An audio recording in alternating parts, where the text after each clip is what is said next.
Welcome back, you night owls. Tonight we step into a world that sounds like the premise of a dark period drama. Yet it was very real. The era when Victorian women could be, quite literally, sold off for their breeding value. Imagine this. The air is heavy with coal smoke and perfume. The parquet floor gleams under gaslight, and you are standing in the middle of a grand hall where the chatter of well-dressed bidders bounces off the walls. Their voices are low, polite, but the glint in their eyes is unmistakable. They are assessing, calculating, deciding which woman might give them the best chance at an heir, a fortune, or a polished name in the next generation. You probably won't survive this one without a raised eyebrow or two.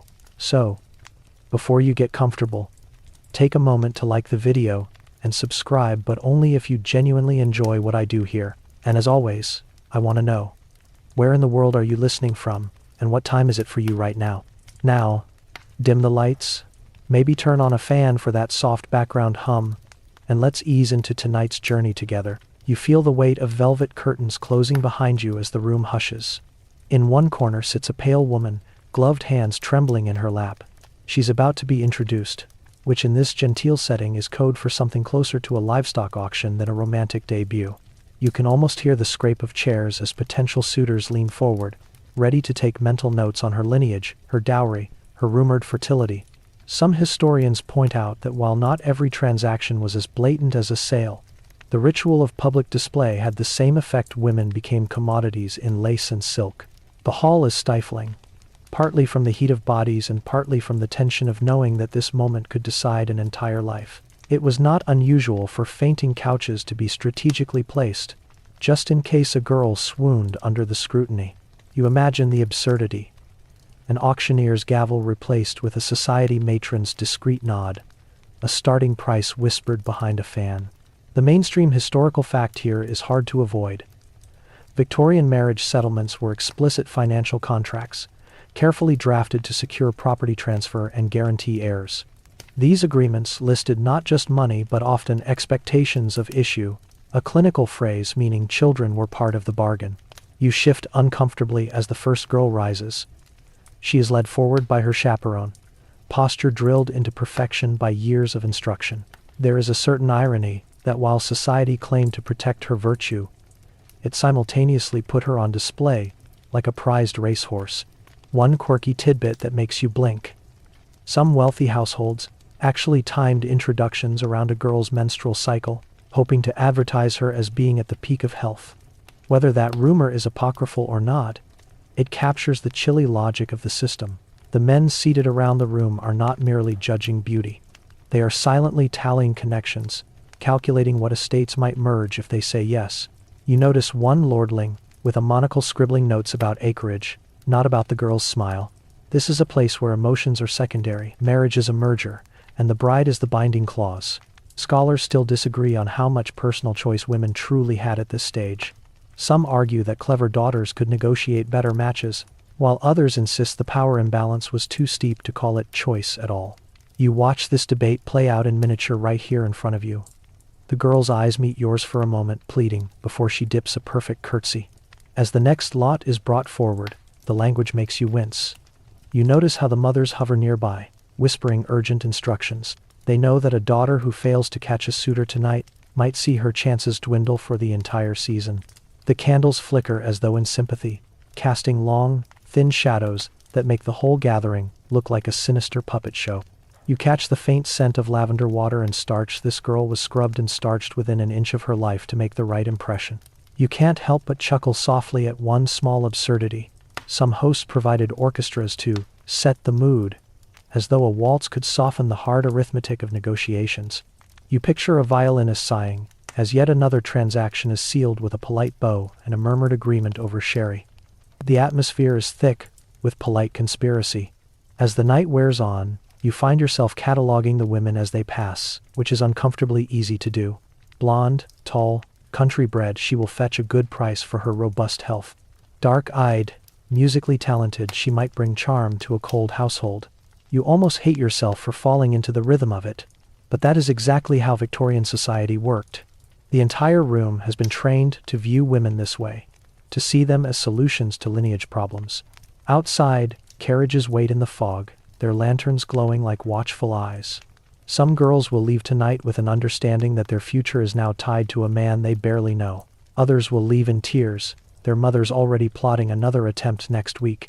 The stakes are so high that you can almost feel your own pulse quicken. You glance again at the fainting couch and wonder how many times it has been used, not for true fainting but as a dramatic tool to buy time, to force a better offer, to draw attention. Society ladies were nothing if not strategic. They knew that appearing fragile might paradoxically increase their value, suggesting delicacy, refinement, and thus a higher class match. It is both brilliant and deeply sad. A servant enters quietly, carrying a tray of lemonade and smelling salts, as though the evening's transactions might prove too overwhelming. You smirk at the image. Refreshments for the audience, smelling salts for the merchandise. As the final match of the night is concluded, you step back and take in the room one last time. The chandeliers drip with wax. The polished shoes squeak as men leave with satisfied expressions, and the women are escorted out like prized acquisitions. Somewhere in the city, a lawyer is already drawing up papers that will seal these arrangements in ink. The girl you saw first, the one with trembling gloves, will soon be fitted for a new wardrobe, a new title, and very likely a cradle. Walking out into the chill night air, you realize how bizarrely normal this all seemed to them. The Victorians prided themselves on propriety and restraint, yet they orchestrated these evenings with the precision of a cattle market. You can almost hear the horses in the mews snorting, as if they, too, understand the comparison. And as you pull your coat tighter, you know that this was just the opening act. The deal struck tonight will ripple forward, pulling young women into lives they did not choose but are now contractually bound to. You take a deep breath, bracing yourself, because the deeper you go into this world, the more transactional it will become, and the more the polite veneer will start to crack, revealing just how much of a business marriage really was. The next morning, you wake to the muffled clip-clop of carriages, and the rustle of letters being delivered, announcements, invitations, discreet inquiries from last night's potential buyers, all folded in thick cream paper. It feels less like the aftermath of a romantic ball, and more like the closing bell of a stock exchange. The grooms are polishing boots, but inside the house, fathers are polishing offers. You can almost see the ink drying as marriage settlements are drafted with all the warmth of an insurance policy. You follow one such letter into a mahogany-paneled study, where a father sits with spectacles perched on his nose, his hand tracing the columns of a ledger. He isn't tallying profits from coal mines or railway shares. He is calculating the financial future of his daughter's marriage. The terminology is so dry it might as well be written in Latin. Portion, jointure, entail. This is the language of contracts, and it turns the heart of marriage into a business arrangement with line items and contingencies. The mainstream historical reality hits you here. Marriage settlements in Victorian Britain were legal documents that spelled out who brought what to the union, what the husband was required to provide, and how inheritance would work if the wife died young or produced no heir. It's all very civilized on paper, but as you lean closer, you can feel the weight of expectation pressing down. The father negotiates with a solicitor, his voice low and measured, as though discussing livestock feed prices.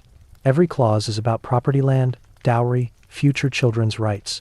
The girl herself is conspicuously absent from the discussion, her opinion not needed at this stage. You wander down the hall to find her staring out of a window, the morning light catching on her pale face. She already knows the conversation happening behind those doors will decide her life's course. There's something oddly comical about the lengths to which families went to maintain the image of romance, even as they treated marriage like a merger. Consider the curious tradition of sending love notes that were dictated by governesses, or even drafted by family solicitors to ensure no promise was made that could later void the contract. Imagine having your flirtation, legally proofread romance with a lawyer hovering just over your shoulder. You move into the parlor, where the mother is instructing the daughter on how to behave at the next dinner. Smile, but not too much, she warns. You don't want to seem desperate. The young woman nods, clutching a fan like it's a shield.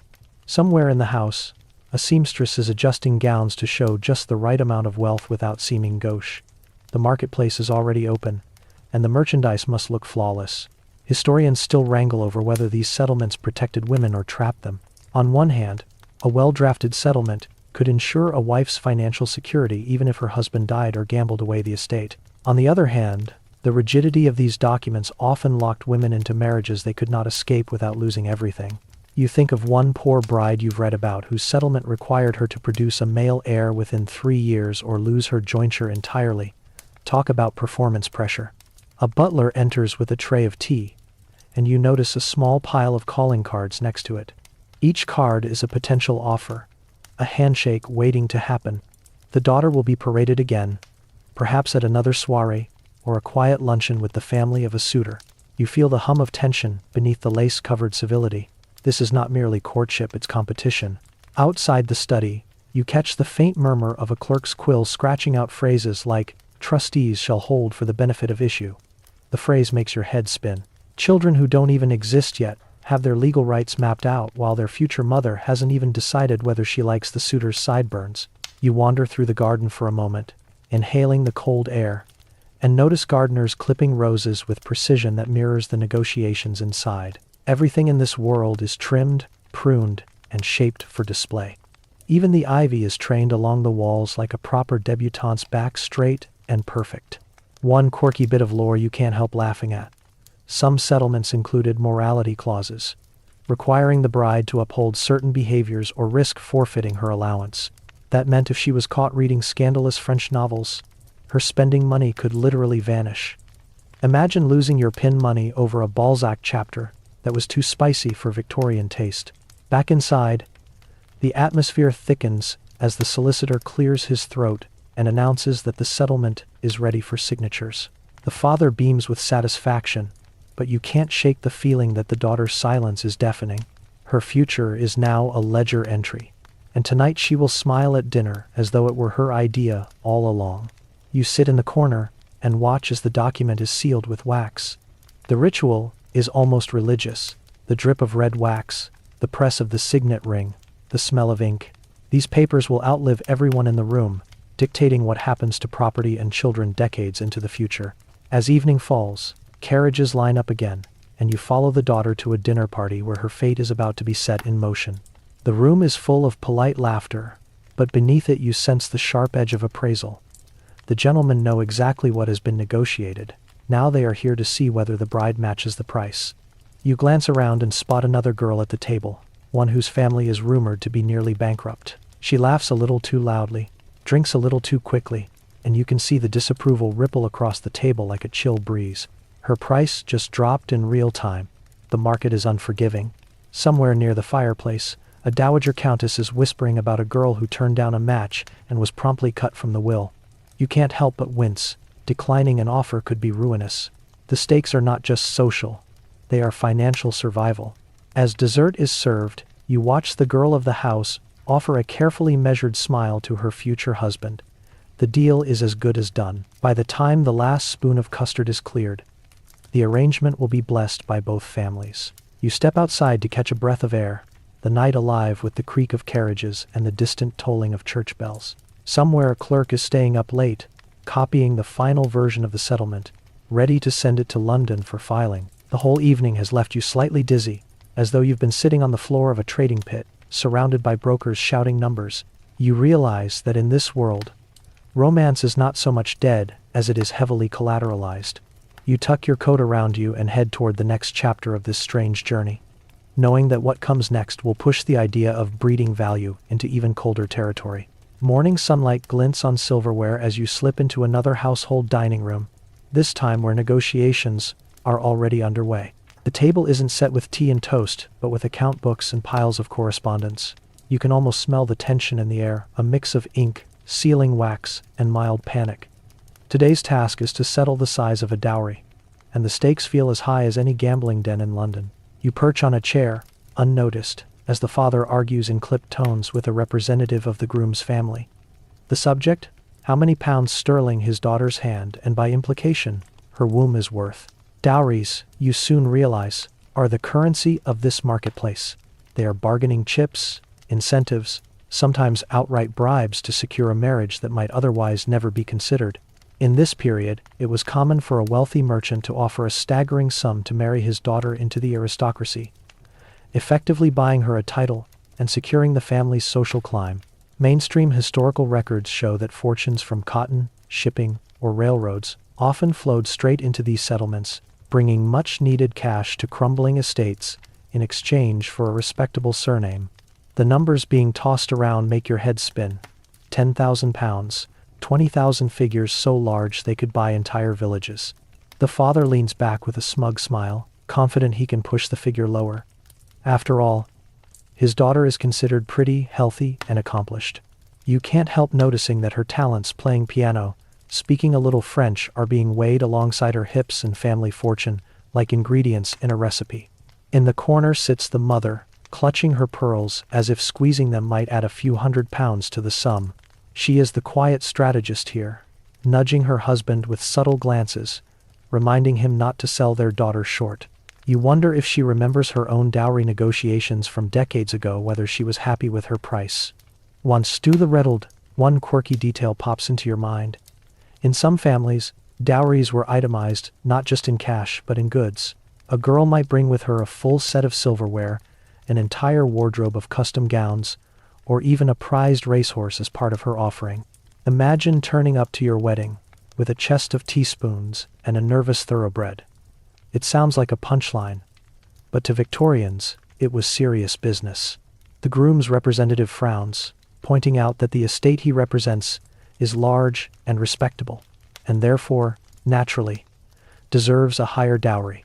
You watch as the father bristles. He knows his leverage. The suitor is the third son, unlikely to inherit much, and so a well-padded dowry could make all the difference to his prospects. This back and forth feels less like matchmaking and more like horse trading. Some scholars still debate whether dowries were more oppressive to the bride or to her family.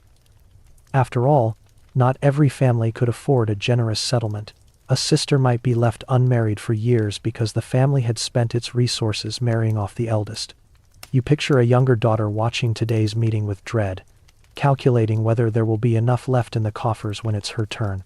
The girl herself enters quietly, her face carefully neutral. She is not meant to speak, just to be present, a reminder of what is at stake. The men glance at her as though appraising a piece of land. She stands straight, every movement rehearsed, her gloved hands clasped before her. You catch a flash of defiance in her eyes before she lowers them demurely. That brief flicker is enough to make you wonder what thoughts are racing through her mind. The solicitor reads aloud the terms of the proposed dowry, and the sound of the numbers echoes like drumbeats. Somewhere in the back of the house, servants are gossiping about how generous or stingy the offer seems, already placing bets on whether the match will go through. Society's grapevine was as fast as Twitter long before social media existed. By supper, half the town will know the sum. You slip out into the hallway and nearly collide with a footman carrying a tray of correspondence. Among the letters is one marked from a neighboring family, offering a competing proposal. Now the game gets interesting. The father's face lights up as he reads the rival offer, and you sense the temperature in the room shift. Suddenly, his bargaining position is stronger, and the suitor's family begins to sweat. The daughter is led away by her governess, and you trail them upstairs. In the privacy of her room, she collapses onto a chaise, letting the mask of composure slip. She whispers that she doesn't even like the young man being discussed, that his laugh grates on her nerves. But liking him isn't the point. Her dowry is the magnet pulling him toward her, and she is expected to accept the match for the good of the family. You think of another young woman you've read about who turned down a proposal, insisting she would not be bought. Her family retaliated by cutting her allowance and sending her to live with a distant aunt until she changed her mind. It took her 2 years to hold out, and she eventually married someone else, but the scandal was whispered about for decades. This society had a long memory. By late afternoon, the negotiation reaches its climax. A final figure is agreed upon, sealed with handshakes, and perhaps a discreet sigh of relief. The father pours himself a sherry to celebrate, while the mother retires to write letters announcing the good news. The girl, meanwhile, is summoned to try on her wedding dress. The transaction is complete, and preparations can begin in earnest. As you watch her being fitted, you notice that the dressmaker is already discussing alterations for when the bride's figure changes, a polite euphemism for pregnancy. Even in this moment, her body is being planned for, scheduled, anticipated. You can almost hear the tick-tock of a clock, counting down to her first child. Historians remind us that not all dowry negotiations were grim affairs. Some were cheerful, even celebratory, with both sides eager to seal the match. But tonight, as the last candle gutters out, you can't shake the impression that the daughter's smile is a little too fixed, her voice a little too bright. You leave the house as twilight falls, the street lamps just flaring to life. Behind you, the family is toasting the successful deal, but you feel a chill as you walk away. You know that tomorrow, word will spread, invitations will be sent, and the wedding date will be set. The wheels of this machine keep turning, each dowry another cog in a system that treats women as both gift and payment. You glance back once more at the glowing windows, wondering how the girl feels as she kneels by her bed tonight. Is she praying for happiness or simply for strength? Whatever the case, you know this story is far from over. Ahead lies a new stage of the bargain, where the body itself becomes the battlefield. Dawn breaks over a grand country estate, and you find yourself wandering through the oak-paneled library where portraits of stern-faced ancestors line the walls. Each painting seems to glare down at you, silently demanding continuity. The family tree, literally framed and gilded, hangs over the fireplace like a holy relic, and you realize you're standing in the heart of the operation. This room is where marriages are plotted not as love stories but as strategic mergers. You run your fingers over the vellum scroll of the family genealogy, tracing branches that go back centuries. Names are carefully inked, with marriages and births noted in the same neat hand. There is something almost clinical about it, as though this family tree is less about people and more about bloodlines as data points.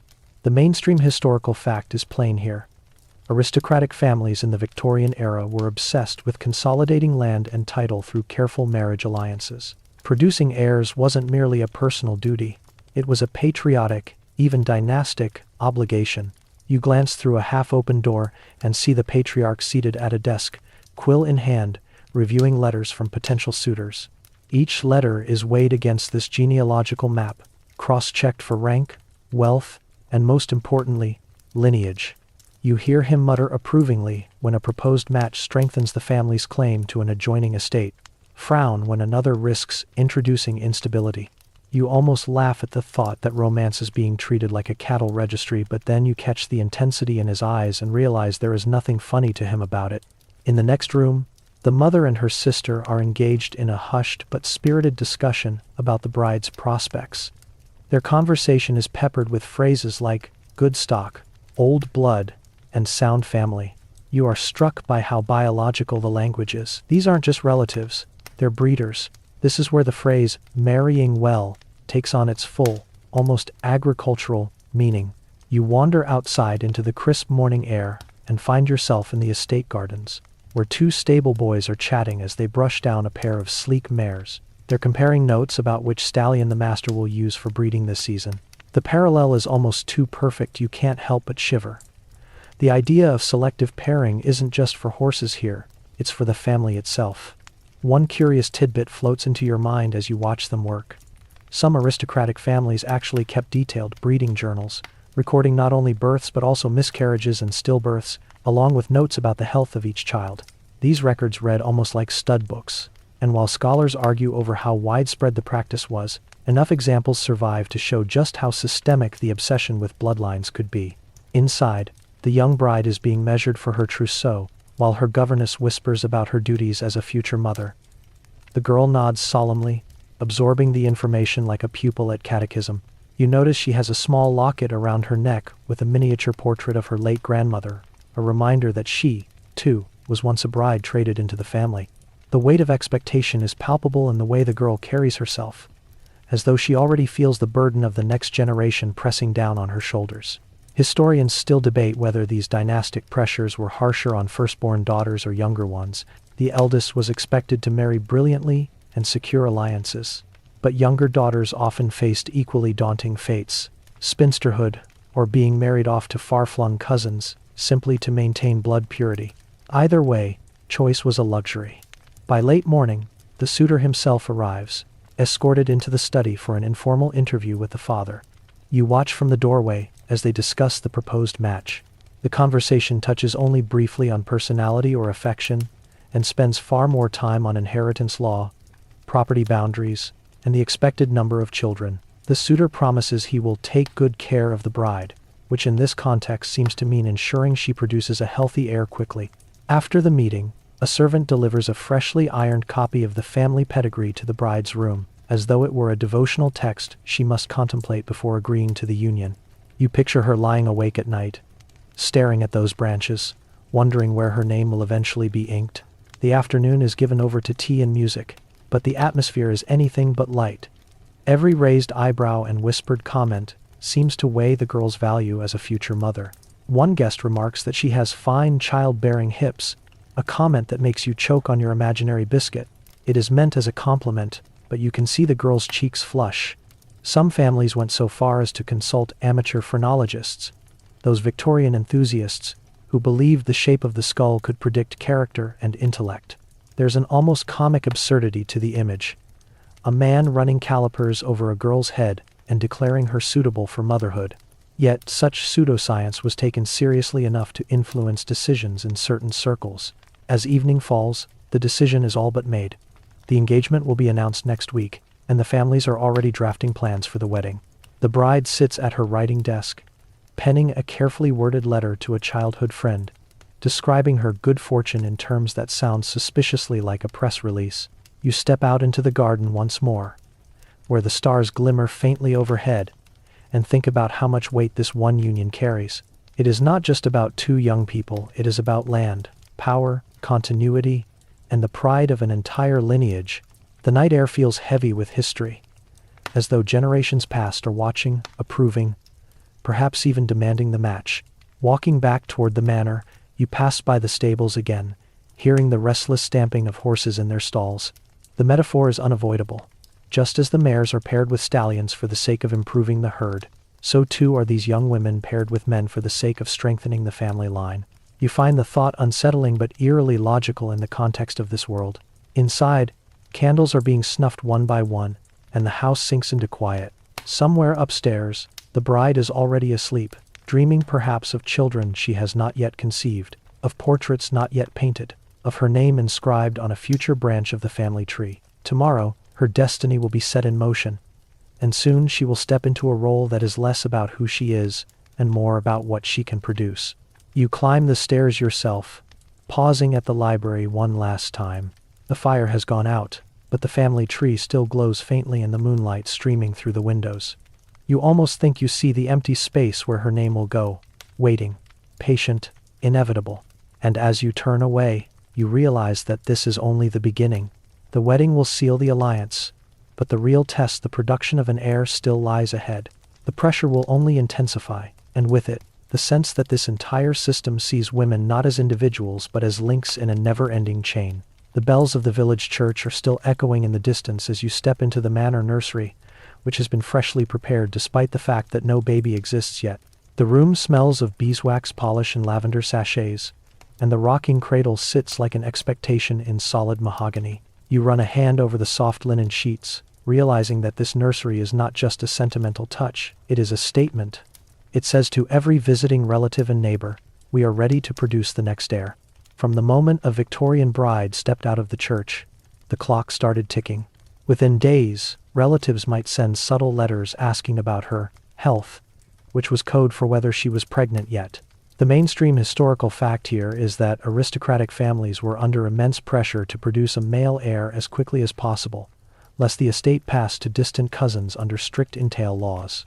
The urgency was not only emotional but legal. Titles, lands, and fortunes could vanish from a branch of the family tree if no direct heir appeared in time. You move down the hall and find the young bride seated at her dressing table, brushing her hair. Her mother-in-law stands behind her, offering advice about proven methods for encouraging conception. Some sound vaguely scientific: eat well, rest often, while others are more like folklore, such as always sleeping with windows open for fresh air. You almost chuckle, remembering that Victorians believed fresh air could cure nearly anything, from tuberculosis to melancholy. There's something absurdly comical about how much thought was given to timing.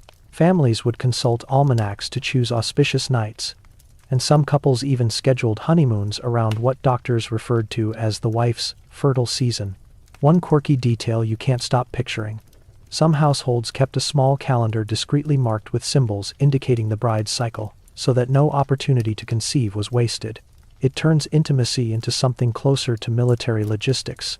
Weeks pass, and you follow the bride through the rhythm of country life, morning rides, embroidery, quiet dinners, while watching for any sign of change.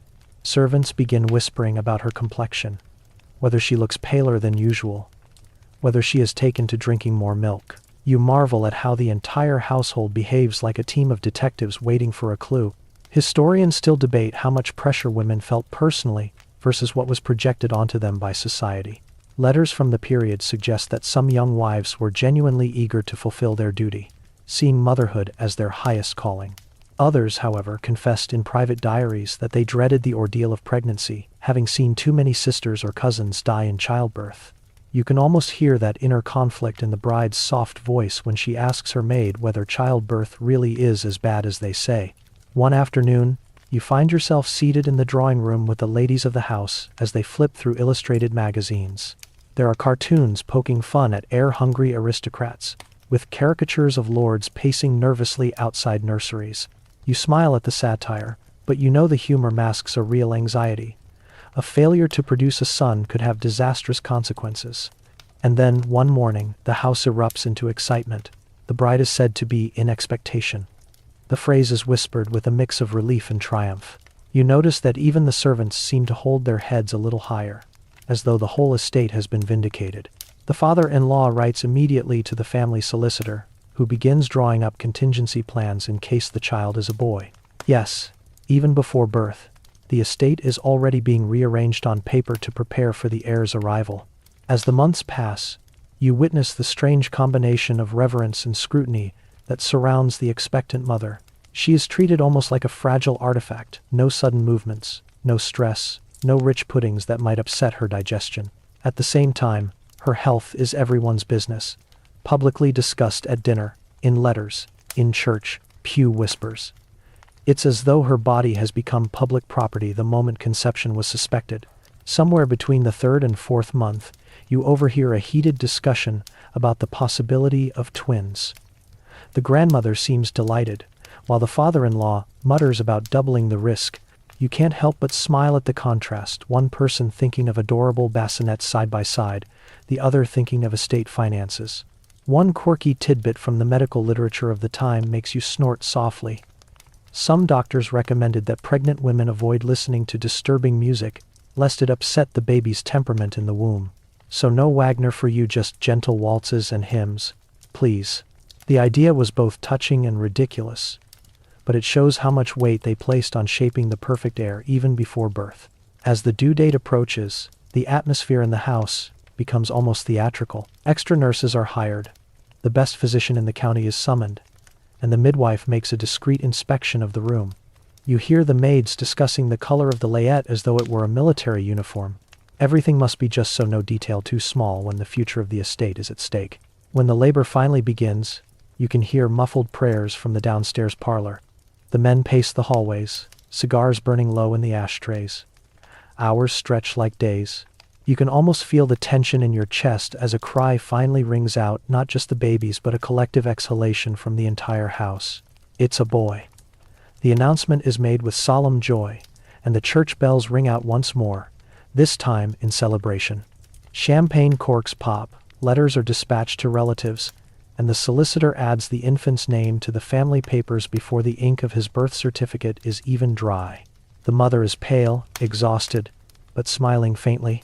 You sit quietly by her bedside, noticing how young she looks, how small her hand seems against the massive carved bedpost. She has done what was asked of her, and for now, the pressure is lifted. The estate is secure. But as you leave the room and head down the corridor, you pass the freshly prepared nursery and realize that this race is not over. There will be pressure for more children, more sons if possible, and for the next generation to continue the cycle. This first birth is merely the starter pistol for a lifetime of expectation. Outside, the autumn wind rustles through the trees, and you shiver. The baby race is not a sprint, but a marathon, and every step is lined with watchful eyes, waiting to see if the next branch of the family tree will flourish or falter. You take one last look back at the glowing windows, then turn toward the road, ready to follow the story into its next stage, where even country girls far from this grand estate will find themselves swept into the same relentless current. Morning mist hangs low over the fields as you follow a carriage trundling down a rutted lane toward a distant manor house. The wheels splash through puddles left by last night's rain, and the driver flicks the reins impatiently. He has been sent to fetch someone. You peer inside and see a nervous village girl sitting stiffly on the bench, her best shawl wrapped tight around her shoulders. She has been summoned by the local squire's wife, which is rarely just a social call. Today may be the day she is matched, and not in the sweet village dance sense of the word.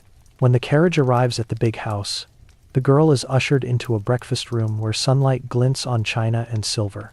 The mistress of the house is already seated, sipping tea, looking over the girl with an appraising eye. There is a softness in her voice, but a firmness in the questions. Who are your parents? Are they sound, respectable, healthy? How many siblings do you have? You watch as the girl's hands tremble slightly as she answers.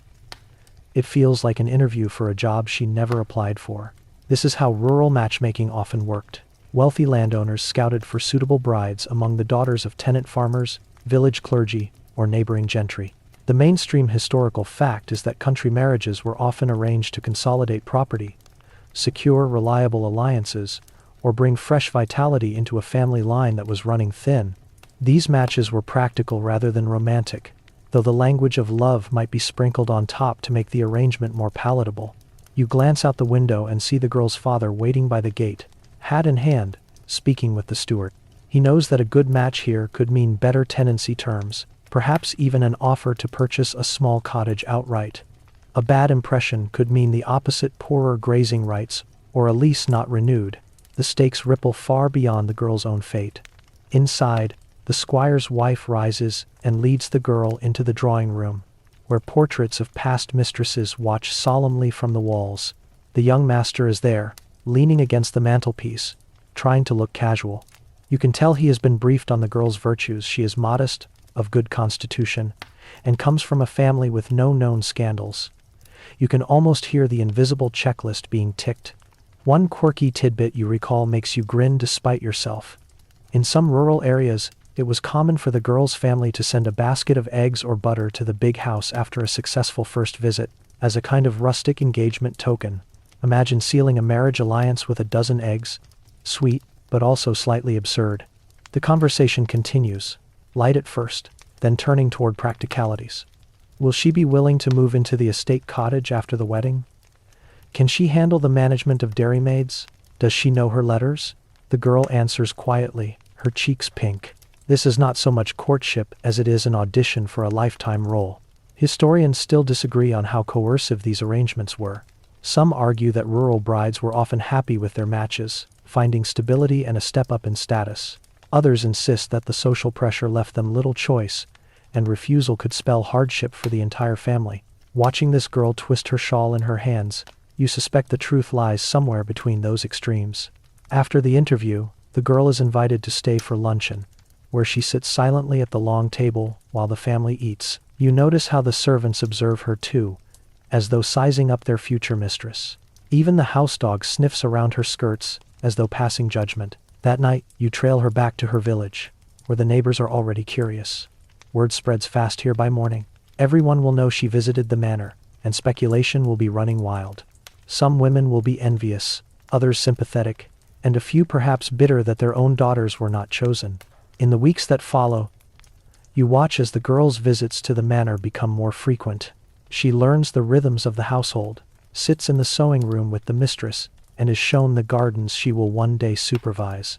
It is a slow, deliberate grooming process, preparing her for a life she has not yet formally accepted but cannot easily refuse. One evening, you see her father at the village inn, raising a pint with the steward. The two men exchange nods, and you realize a deal has been struck. The marriage is not yet announced, but everyone behaves as though it is inevitable. There is a strange mix of warmth and chill about the whole process. On one hand, the girl is being offered security, a future that will keep her fed and housed. On the other, her individuality is being gently pressed into the mold of what the estate requires. You think of her future children, how their births will be greeted with cheers or sighs, depending on whether they are boys or girls. The whole affair is so carefully choreographed that it feels less like chance and more like destiny being written in slow motion. A few days later, the engagement is made official, and the village bells ring. The girl is congratulated at church, patted on the hand by matrons, and offered baskets of bread as tokens of goodwill. You see her smile shyly, though her eyes seem far away. As preparations begin, the manor comes alive with activity. The kitchen bustles with talk of the wedding feast, the gardener plans floral displays, and the seamstress works late into the night on the bridal gown. You notice that everyone seems to know their part in this ritual except the bride herself, who drifts through the days as if in a daze. One quirky story you hear from the dairymaid makes you grin again. Apparently, an ancestor of the family once held a fertility feast, where newlyweds were toasted with milk straight from the best cow in the herd, to ensure many healthy children. Whether true or not, it shows how deeply the idea of breeding was woven into country tradition. On the morning of the wedding, the sky is a brilliant blue, and the village is decked with ribbons. You follow the bride to the church, where the pews are packed and the organ thunders. She walks down the aisle with measured steps, her father beside her, both solemn as though they are not just joining two people but sealing a pact between two worlds. As vows are exchanged, you feel a twinge of unease.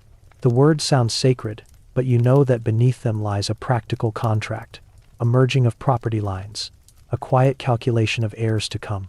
When the couple emerges from the church, cheers erupt, and confetti is thrown.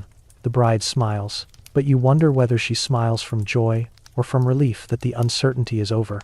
That night, the wedding feast roars late into the evening, with songs, laughter, and a few tipsy jokes about how soon the cradle will be filled. You sit in the corner, nursing a cup of cider, and think about how quickly this girl's life has been transformed from a village daughter to the lady of an estate, from an individual to a bearer of future heirs. As you leave the hall and step into the cool night air, the stars overhead seem oddly watchful.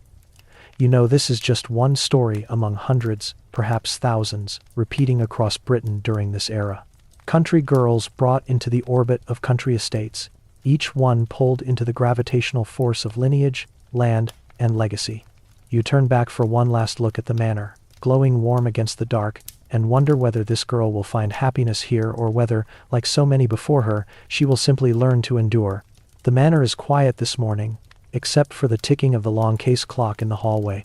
You follow the sound of footsteps into the withdrawing room, where a physician is laying out a curious assortment of instruments on a side table, measuring tapes, calipers, and a little notebook bound in worn leather.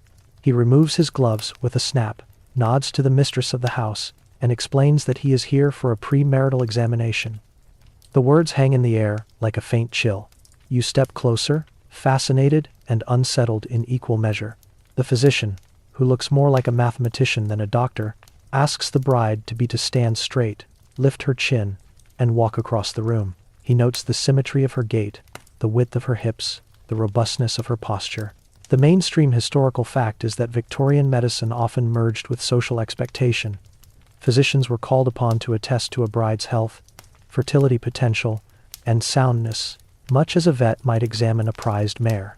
It was not legally mandatory, but for many upper-class families, it was reassurance that they were making a wise investment. You watch as the doctor stretches the tape measure across the girl's waist, then her hips, muttering measurements under his breath. You can't help but think how clinical it feels, as though she were being prepared for some experiment. The mother looks on approvingly, and you catch the girl's glance. Embarrassment, perhaps even humiliation, flashes across her face before she masks it with composure. One bizarre little tidbit surfaces from your memory. There were published ideal measurements in some Victorian medical journals that suggested the perfect proportions for ease of childbearing. You nearly laugh aloud at the thought of a committee of old men setting national guidelines for women's hips, but here in this room, no one is laughing. When the doctor finishes, he sits down and makes notes in his ledger, occasionally asking quiet questions about family history. Did the mother have easy labors? Any cases of consumption or madness in the line? You notice how these inquiries are asked in front of the bride, as though to remind her that she is less an individual and more the sum of her genetic parts.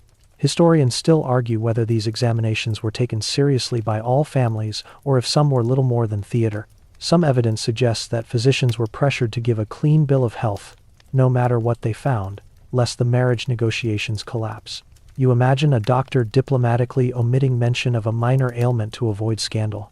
When the report is complete, the physician pronounces the girl fit for marriage, and the mother beams with satisfaction. The verdict is carried like good news through the house, whispered to the steward and the governess. It's as though a final stamp of approval has been granted, and preparations can proceed without fear of a costly disappointment. You slip out of the room and follow the doctor as he puts away his instruments. He pauses for a sip of sherry before heading back to his gig, a reminder that this was all in a day's work for him. His next appointment, you overhear, is to examine a young man rumored to be a delicate constitution, which suggests the scrutiny was not entirely one-sided. Later that day, you find yourself wandering into the local town, where a crowd has gathered outside an apothecary shop.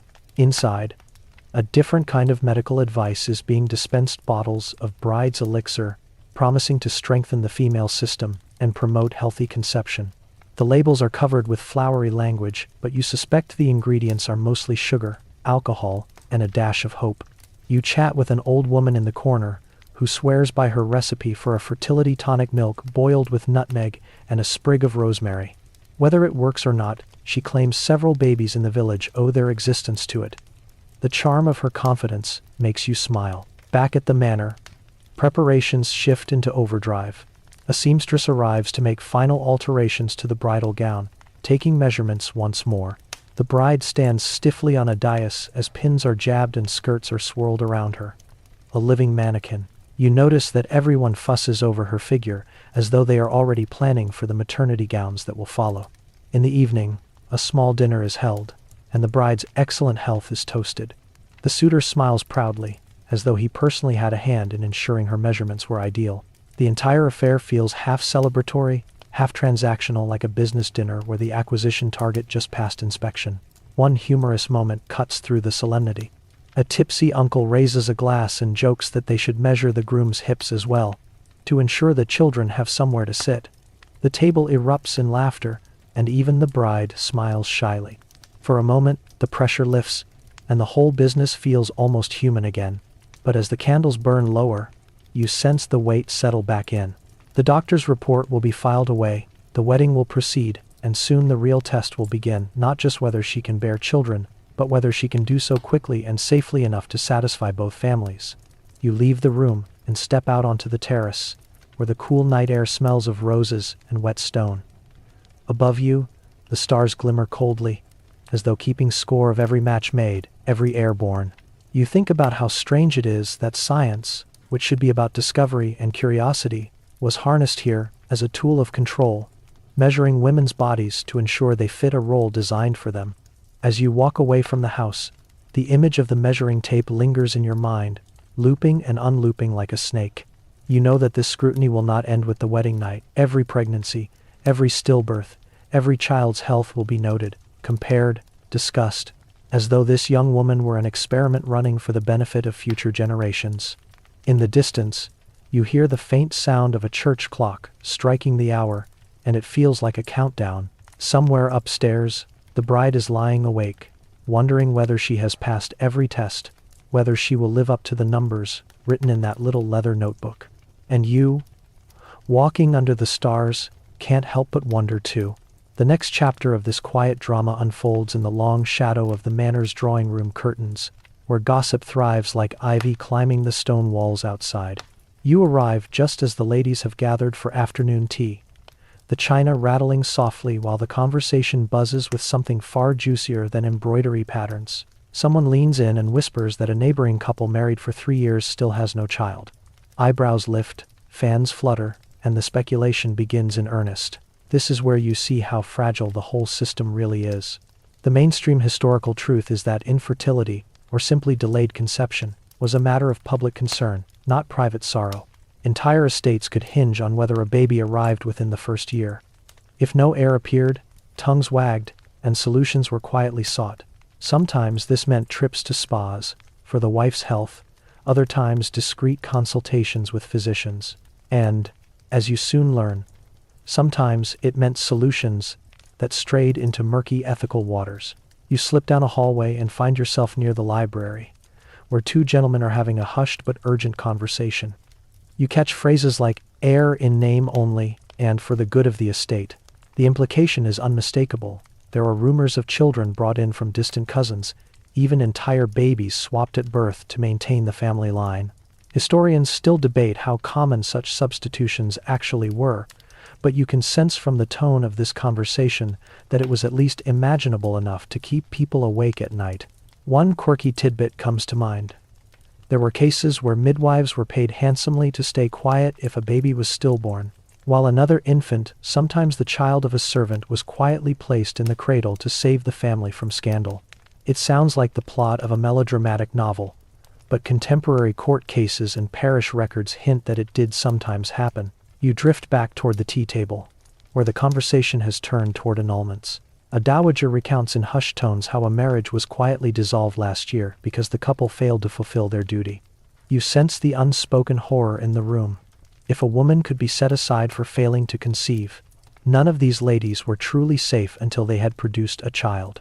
The girl sitting next to the bride-to-be looks pale, perhaps imagining her own fate should her body refuse to cooperate.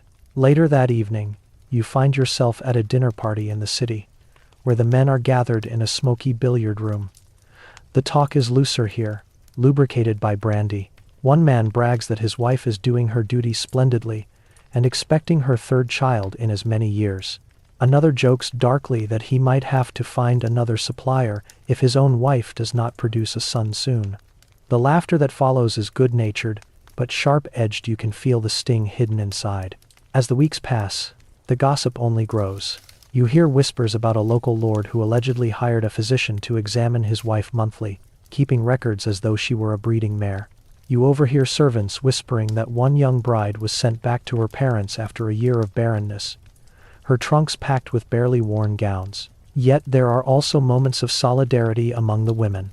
You see them slip into the conservatory together, away from the prying ears of men, and share their fears and hopes in low voices. One tells a story about her grandmother, who endured 6 miscarriages before finally producing a son, and who swore by a charm made of silver coins tied under her pillow. Whether it was the charm or sheer luck, the story offers a flicker of hope. Historians argue about how much these solutions were driven by compassion versus cold calculation. Was a swapped baby meant to protect a grieving mother or simply protect the estate? You stand in the hall one night, hearing muffled sobs from behind a bedroom door, and you suspect the answer was often both. There is also scandal of a different kind. Illegitimate children born of affairs, quietly paid for but never acknowledged. The occasional whisper that a healthy child looked nothing like the supposed father would be met with nervous laughter and quick subject changes. Yet the possibility always hung in the air, like smoke that refused to clear. One evening, you are invited to sit in on a meeting with the family solicitor, who presents options in the event of continued disappointment. Adoption is mentioned, but dismissed as too risky. What if the child's parentage is questionable? The idea of bringing in a distant cousin's child seems to soothe everyone, as though blood purity could still be maintained if the family tree just bent slightly.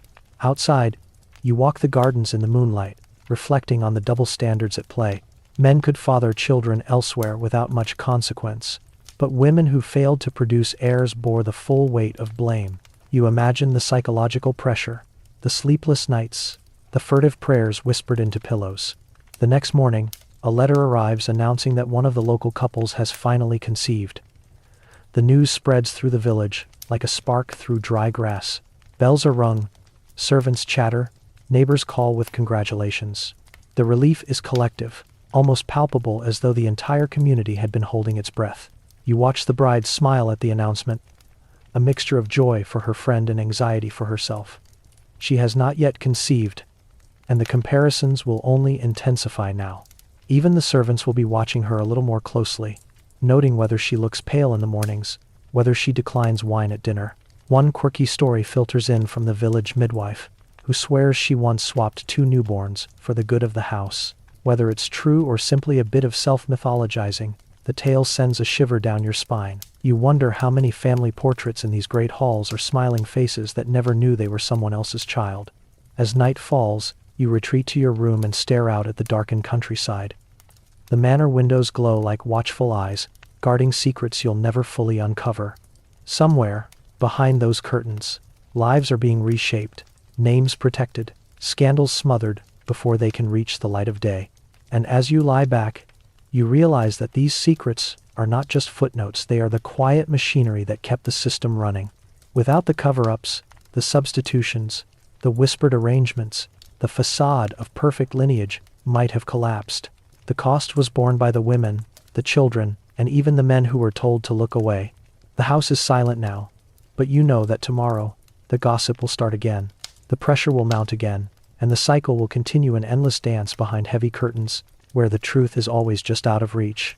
The soot-streaked dawn over London greets you with the rattle of carriages, the hiss of steam, and the cry of hawkers selling newspapers that promise to solve everything from political scandals to persistent coughs. Today you follow one such advertisement into a narrow side street, where a painted sign swings gently over a shop.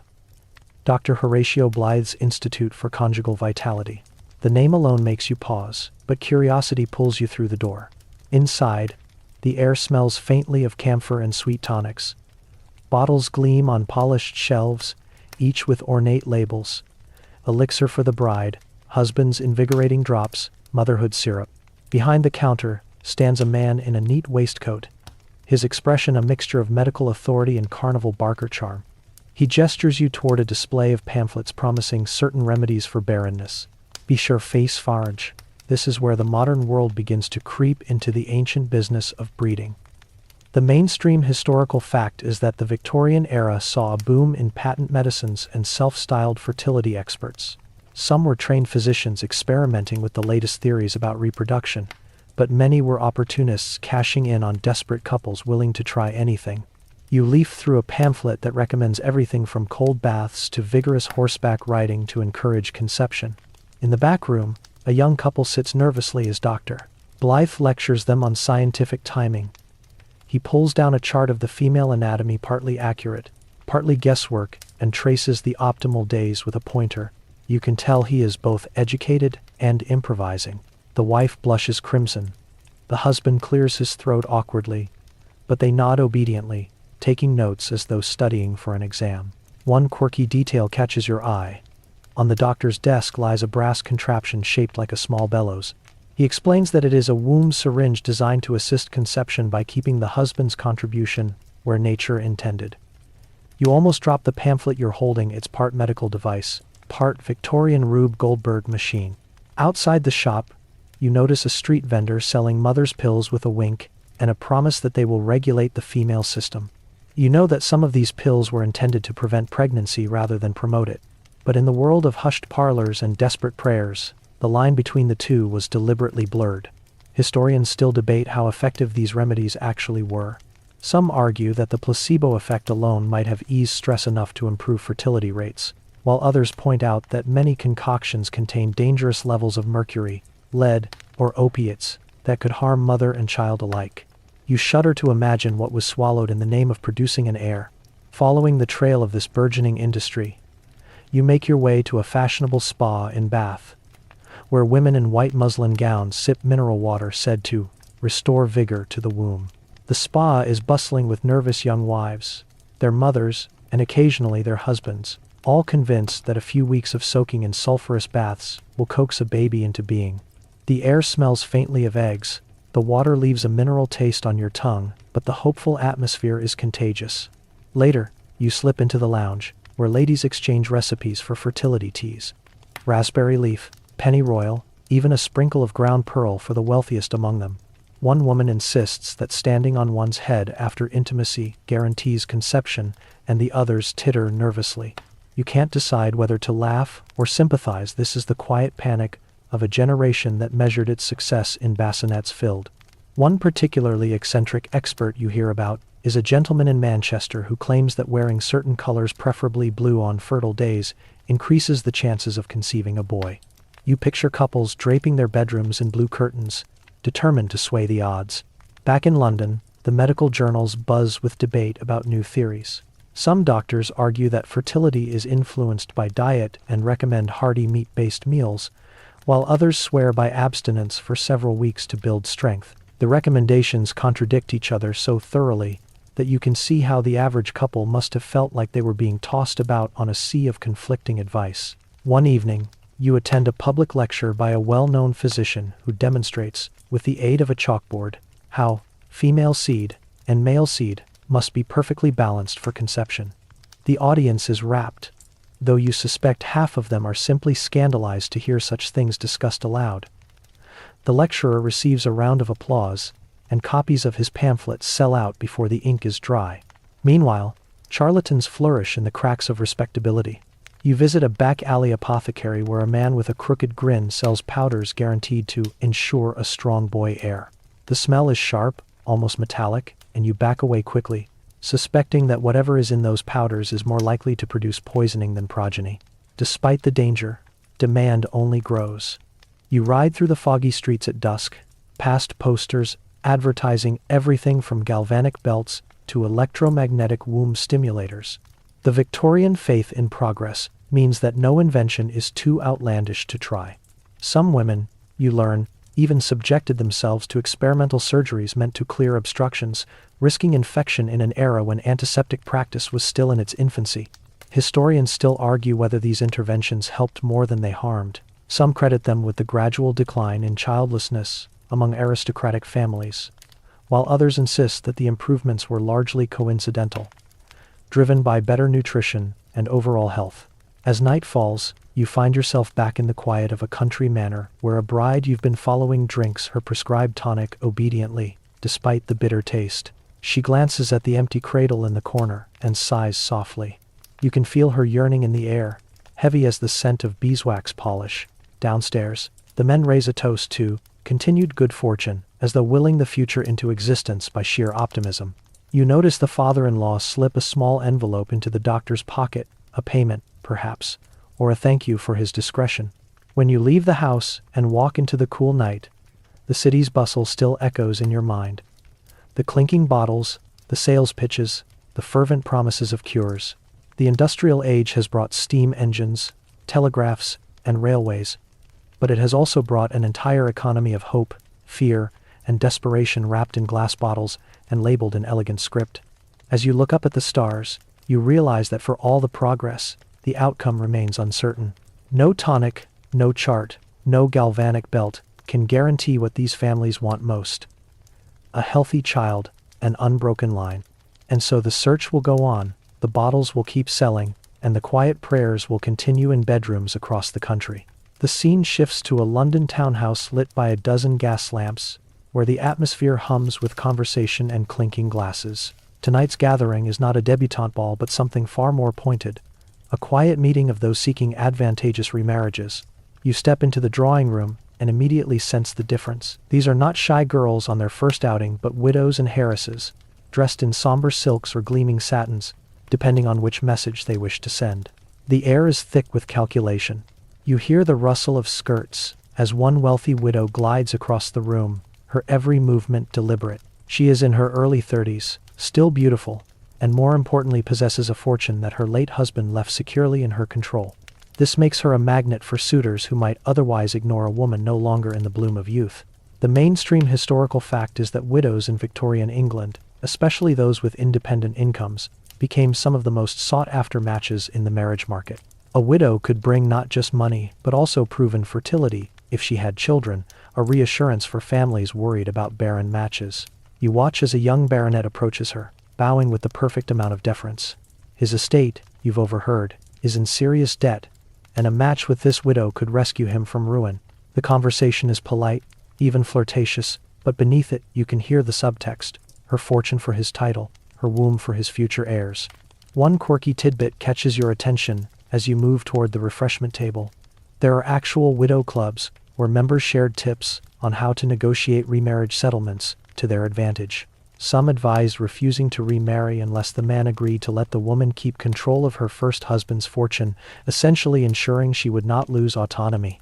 You imagine these quiet meetings as strategy sessions, a kind of Victorian financial literacy class wrapped in crinolines. In another corner, an heiress barely out of mourning weeds through a small cluster of suitors like a careful shopper at a market stall. You notice her father standing discreetly behind her, his face tight with pride. For him, this is about more than his daughter's happiness. It's about choosing the bidder who will preserve the family name, manage the estate wisely, and perhaps elevate their social standing. Historians still debate how much power these women actually wielded in such situations. Some argue that widows and heiresses had more agency than unmarried girls, since their wealth gave them leverage. Others point out that family pressure and legal constraints still hemmed them in, leaving them with limited real choice. Watching this heiress sip her champagne while 5 men angle for her attention, you suspect the truth is complicated. She is powerful tonight, but only as long as she remains unattached. The conversations around you are full of hints and half-promises. One man boasts about the size of his ancestral home, another mentions his connections at court, and a third quietly slips a note to the heiress's father, listing his proposed settlement terms. It feels almost like a live auction, though the bids are cloaked in charm and wit. Later that week, you follow the heiress to a country house weekend, where the real negotiations happen. The house is full of eligible men, and the dinners are arranged so that she sits next to a different suitor each night. You notice how carefully orchestrated the seating arrangements are, as though a hostess is stage managing the entire affair. One evening, after the guests have retired to the music room, you overhear 2 matrons whispering about a scandal from last season. A wealthy widow who accepted a marriage proposal only to have her fortune contested by her new husband's family. The legal battle dragged on for years, during which time she was forced to live in near seclusion. The matrons shake their heads, warning that one must always have the right clauses in place before saying, "I do." There's something almost theatrical about the way these events unfold. By day, there are country walks and lawn tennis. By night, candlelit dinners and waltzes. But behind the laughter and music lies the constant hum of calculation. You can feel it when the heiress catches your eye across the room. She knows the stakes, and so do you. One humorous moment breaks the tension.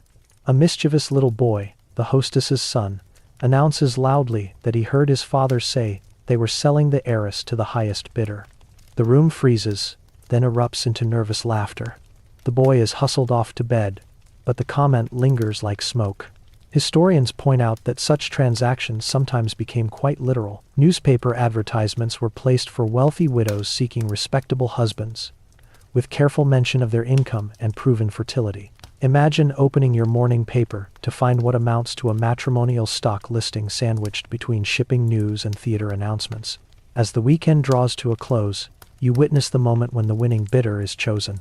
The father shakes hands with the chosen suitor. The heiress blushes prettily, and the other men graciously step back. You can't help but feel that you've just watched the final scene of a play, complete with curtain call. On the ride back to London, the heiress stares out the carriage window, her expression unreadable. Perhaps she is pleased with her choice, or perhaps she simply knows that the matter is settled, and her role now is to make the best of it. You step off the carriage into the sooty London dusk, reflecting on how similar this whole process felt to the debutante auctions of earlier sections. The difference is that here, the stakes are even higher. These women bring fortunes, reputations, and sometimes entire estates with them. The bidding wars are quieter, more refined, but no less ruthless. As you walk past the glowing shop fronts, you overhear a newsboy calling out the latest scandal, a remarriage that has gone disastrously wrong, resulting in a duel. You shake your head and smile, wryly trust the Victorians to turn even matrimony into a spectator sport. And as the night closes in, you realize that this cycle is self-perpetuating. Heiresses will keep being bid on. Widows will keep being courted for their fortunes, and every transaction will ripple through the social web, setting the stage for the next generation's games of wealth, womb, and power. Fog curls along the docks of Southampton as you stand among a cluster of women in travel cloaks, their trunks piled beside them, smelling faintly of sea salt and camphor. The harbor is alive with the shouts of sailors and the creak of rigging, but the air here is charged with a different kind of anticipation. These women are not ordinary passengers. They are bound for the colonies, dispatched like rare merchandise to a market starved of supply. A steward shouts the final call, and the group begins to file up the gangplank.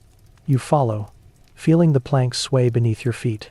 Once on deck, you watch the women cluster together, clutching shawls as the ship pulls away from the quay. A few wave to parents standing on the shore, but many stand silently, staring out at the widening strip of gray sea as though watching their old lives disappear. The mainstream historical fact is stark. During the Victorian era, there were organized efforts, some state-sponsored, others charitable, to send unmarried women to British colonies, where male populations outnumbered females by staggering ratios. The goal was clear: provide wives for colonists, create stable households, and propagate British culture overseas. The entire enterprise was framed as both a social good and a patriotic duty. You find yourself in the cramped saloon, listening as the matron in charge gives a speech about the honor of their mission. She reminds them they are going to civilize the frontier, which sounds grand but in practice means cooking, cleaning, marrying, and bearing children in lands they have never seen. Some of the girls look inspired, others terrified. One quirky tidbit makes you blink. Some colonial schemes actually published catalogs of the women, listing their ages, skills, and occasionally their physical descriptions, so that prospective husbands could make selections in advance. You imagine leafing through such a catalog as though choosing wallpaper patterns, and the thought is both absurd and chilling. Days turn into weeks at sea, and you watch the women slowly adjust to shipboard life. They gather on deck in the mornings to breathe the fresh air, embroidering or reading tracts about their future destinations. In the evenings, they sing hymns together, the sound carrying out across the dark ocean. You notice that one girl has started a diary, writing carefully each night, perhaps to keep her fears at bay. Historians still argue about the degree of choice these women had. Some were genuinely eager for adventure, and saw the colonies as a chance to escape poverty or dreary domestic service. Others were pressured by families or parish authorities, bundled onto ships to solve the problem of surplus women at home. Watching them now, you suspect the group is a mix of both, some faces bright with expectation, others shadowed with resignation. The ship finally docks in a colonial port, Cape Town, perhaps, or Calcutta, and the women disembark into blinding sunlight. The air smells different here, hot earth, spices, sweat. Almost immediately, local settlers and officials arrive to look over the arrivals. You feel an uneasy echo of the auction blocks from Section 1. There are polite greetings and formal bows, but behind every introduction is the same calculation. Who will choose whom? Who will marry quickly? Who will provide the next generation of colonists? One settler, a sunburned officer with a stiff collar, wastes no time arranging to meet one of the girls for tea. You follow them to a veranda where he explains that the colony has been starved for European women for years, that the men are lonely, and that her arrival is a blessing.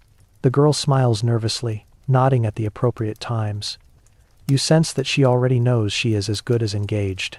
In the weeks that follow, weddings take place at a rapid pace, sometimes only days after the women step off the ship. You attend one in a small mission chapel, where the bride's bouquet is made of local flowers, bright and fragrant. The guests cheer, and the groom beams with relief. It feels almost transactional. Another successful match made, another link in the imperial chain forged. Yet not every story is so tidy. You hear of women who found themselves in brutal conditions, married to men who treated them as little more than housekeepers. Some wrote home begging to return, though few were allowed the funds or passage to do so. One story you overhear at the governor's dinner table is of a young bride who vanished into the interior with a traitor husband, never to be seen again. The guests shake their heads, sip their wine, and move on to the next topic. One quirky local rumor spreads through the settlement that certain women who refused marriage were reassigned to teach in mission schools until they came around. Whether true or not, the idea that singlehood was only a temporary condition reinforces the relentless pressure to pair off. Historians still debate whether these exportation programs were exploitative or empowering. Some point to letters from satisfied wives who built comfortable homes abroad, while others emphasize the coercion and lack of alternatives. You stand outside one evening, watching the sun sink blood red over the horizon, and you feel the tension between these narratives. Perhaps both are true at once. As the months roll by, you see how these women become woven into the fabric of colonial society. They host tea parties, teach piano, raise children who grow up speaking with faintly British accents despite the tropical heat.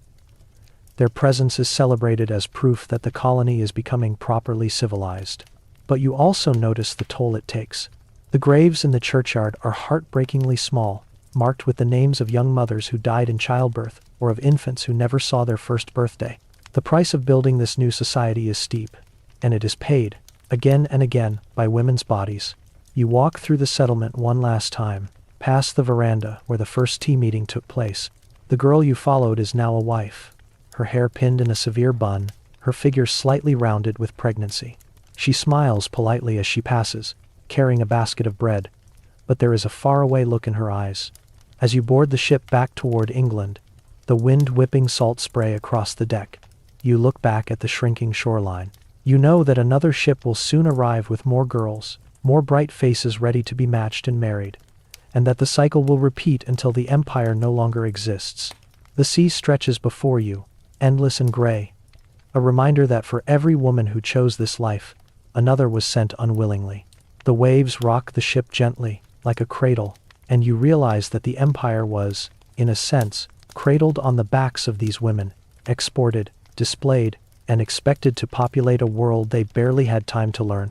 You step into a bustling Victorian post office on a rainy London afternoon, the air thick with damp wool coats and the metallic smell of ink. In one corner stands a rack of freshly printed newspapers, their headlines blaring about parliament debates and railway accidents. But your eyes are drawn to a quieter column tucked near the back. Matrimonial advertisements. You unfold the page and scan the entries, your eyebrows lifting as you read. Young widow, amiable disposition, income £500 per annum, seeks gentleman of good character and serious intentions.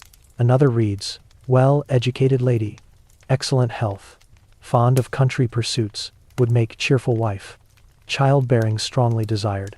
The wording is startlingly frank, and you realize you are looking at a marketplace written in plain text, each woman presenting herself as a combination of virtues, assets, and biological promise.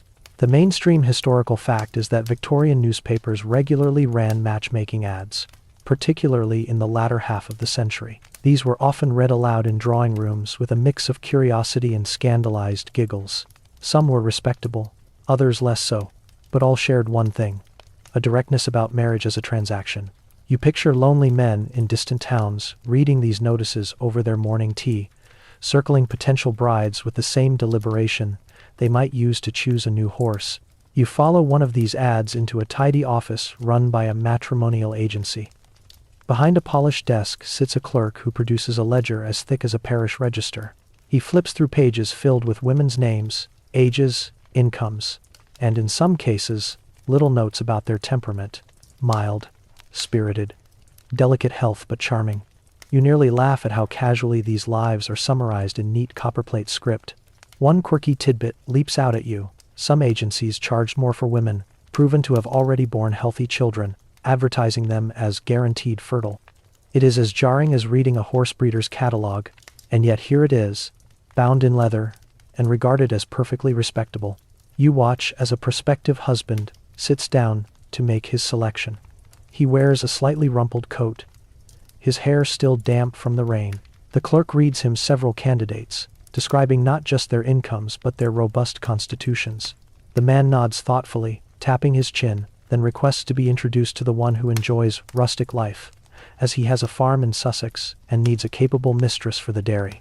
Historians still debate whether these ads empowered women by letting them choose their suitors, or whether they stripped away the last remnants of romance by reducing courtship to commerce.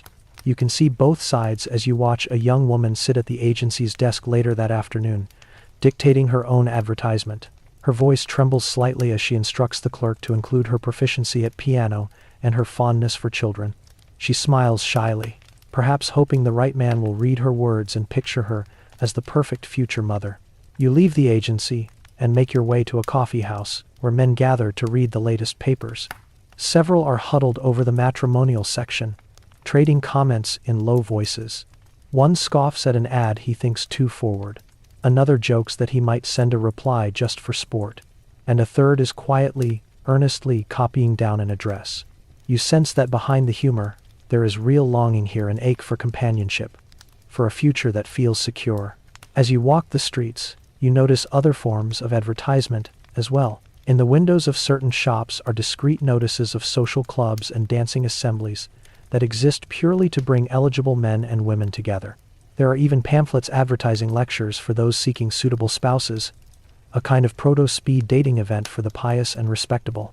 One particularly humorous flyer promises that romantic attachments shall be formed under the most moral auspices, which sounds both reassuring and faintly terrifying.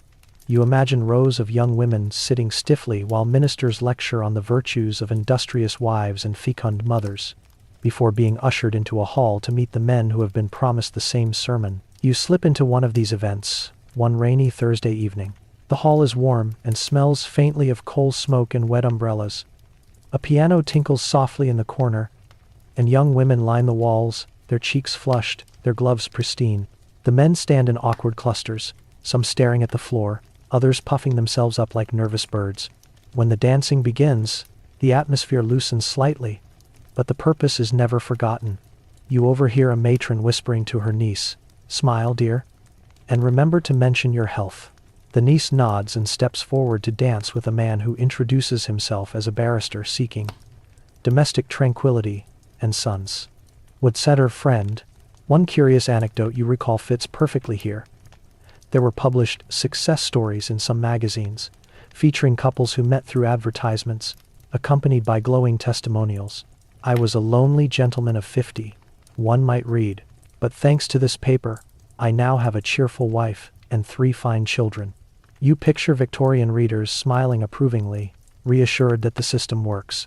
Historians still puzzle over how many of these arrangements led to happiness.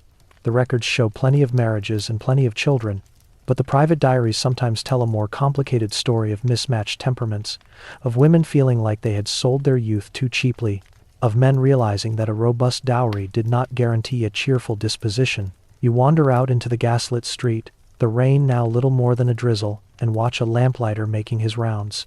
In the glow of the lamps, the city feels strangely intimate, as though every window hides a small domestic drama that began with an advertisement.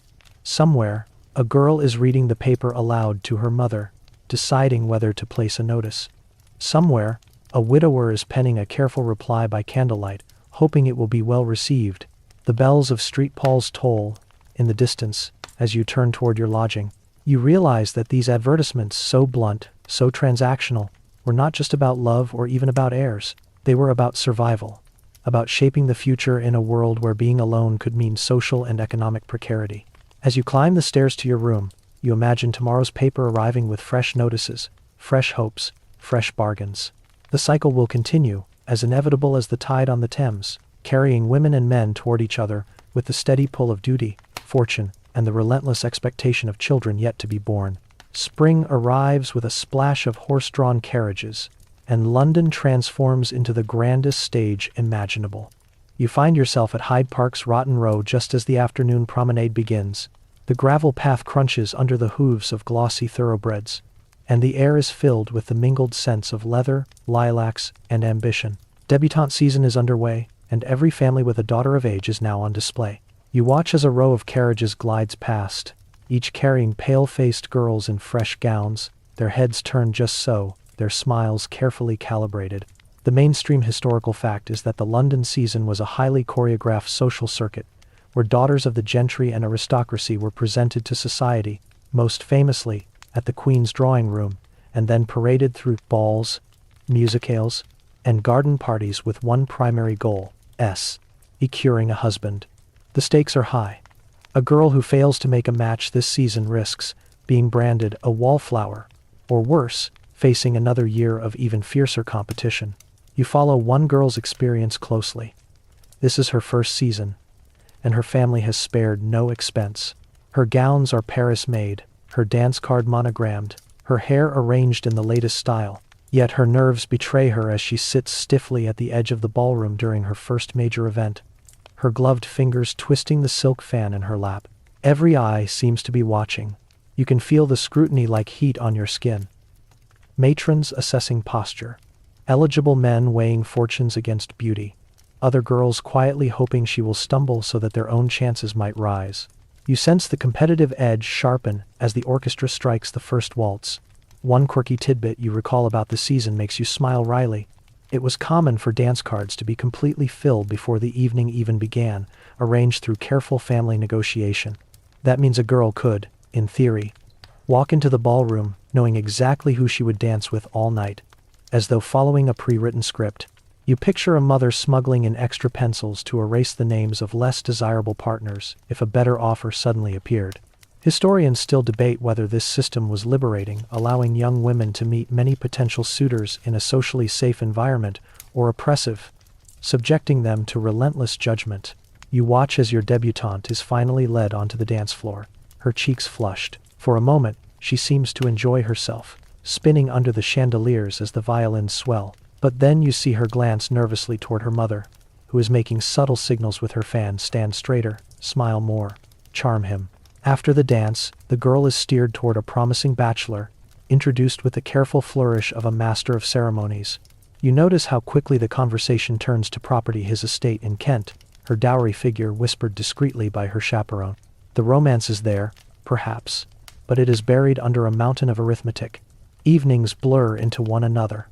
Ballrooms glowing with candlelight, dinners where the silver seems to weigh as much as the conversation, garden parties, where young men pretend to admire the roses while really inspecting bank accounts. You notice the girl growing more confident, even strategic, lingering near the most desirable partners, laughing at jokes she clearly doesn't find funny, saving her best smiles for the men her mother has indicated with a nod. The pressure cooker effect is undeniable.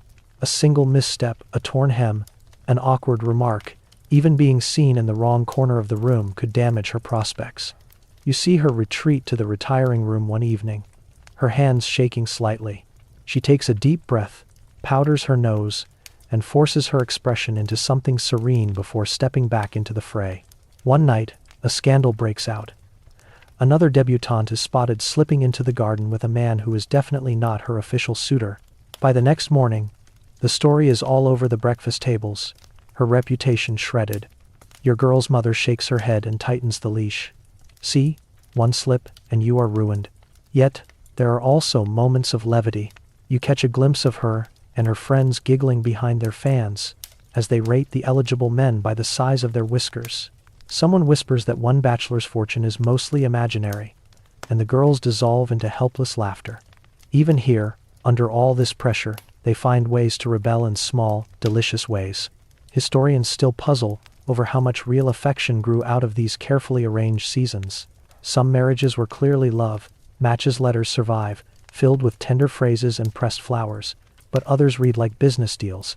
You imagine your debutante years later, looking back on this season with a mixture of nostalgia and exhaustion, remembering the endless parade of suitors and the constant sense of being on display.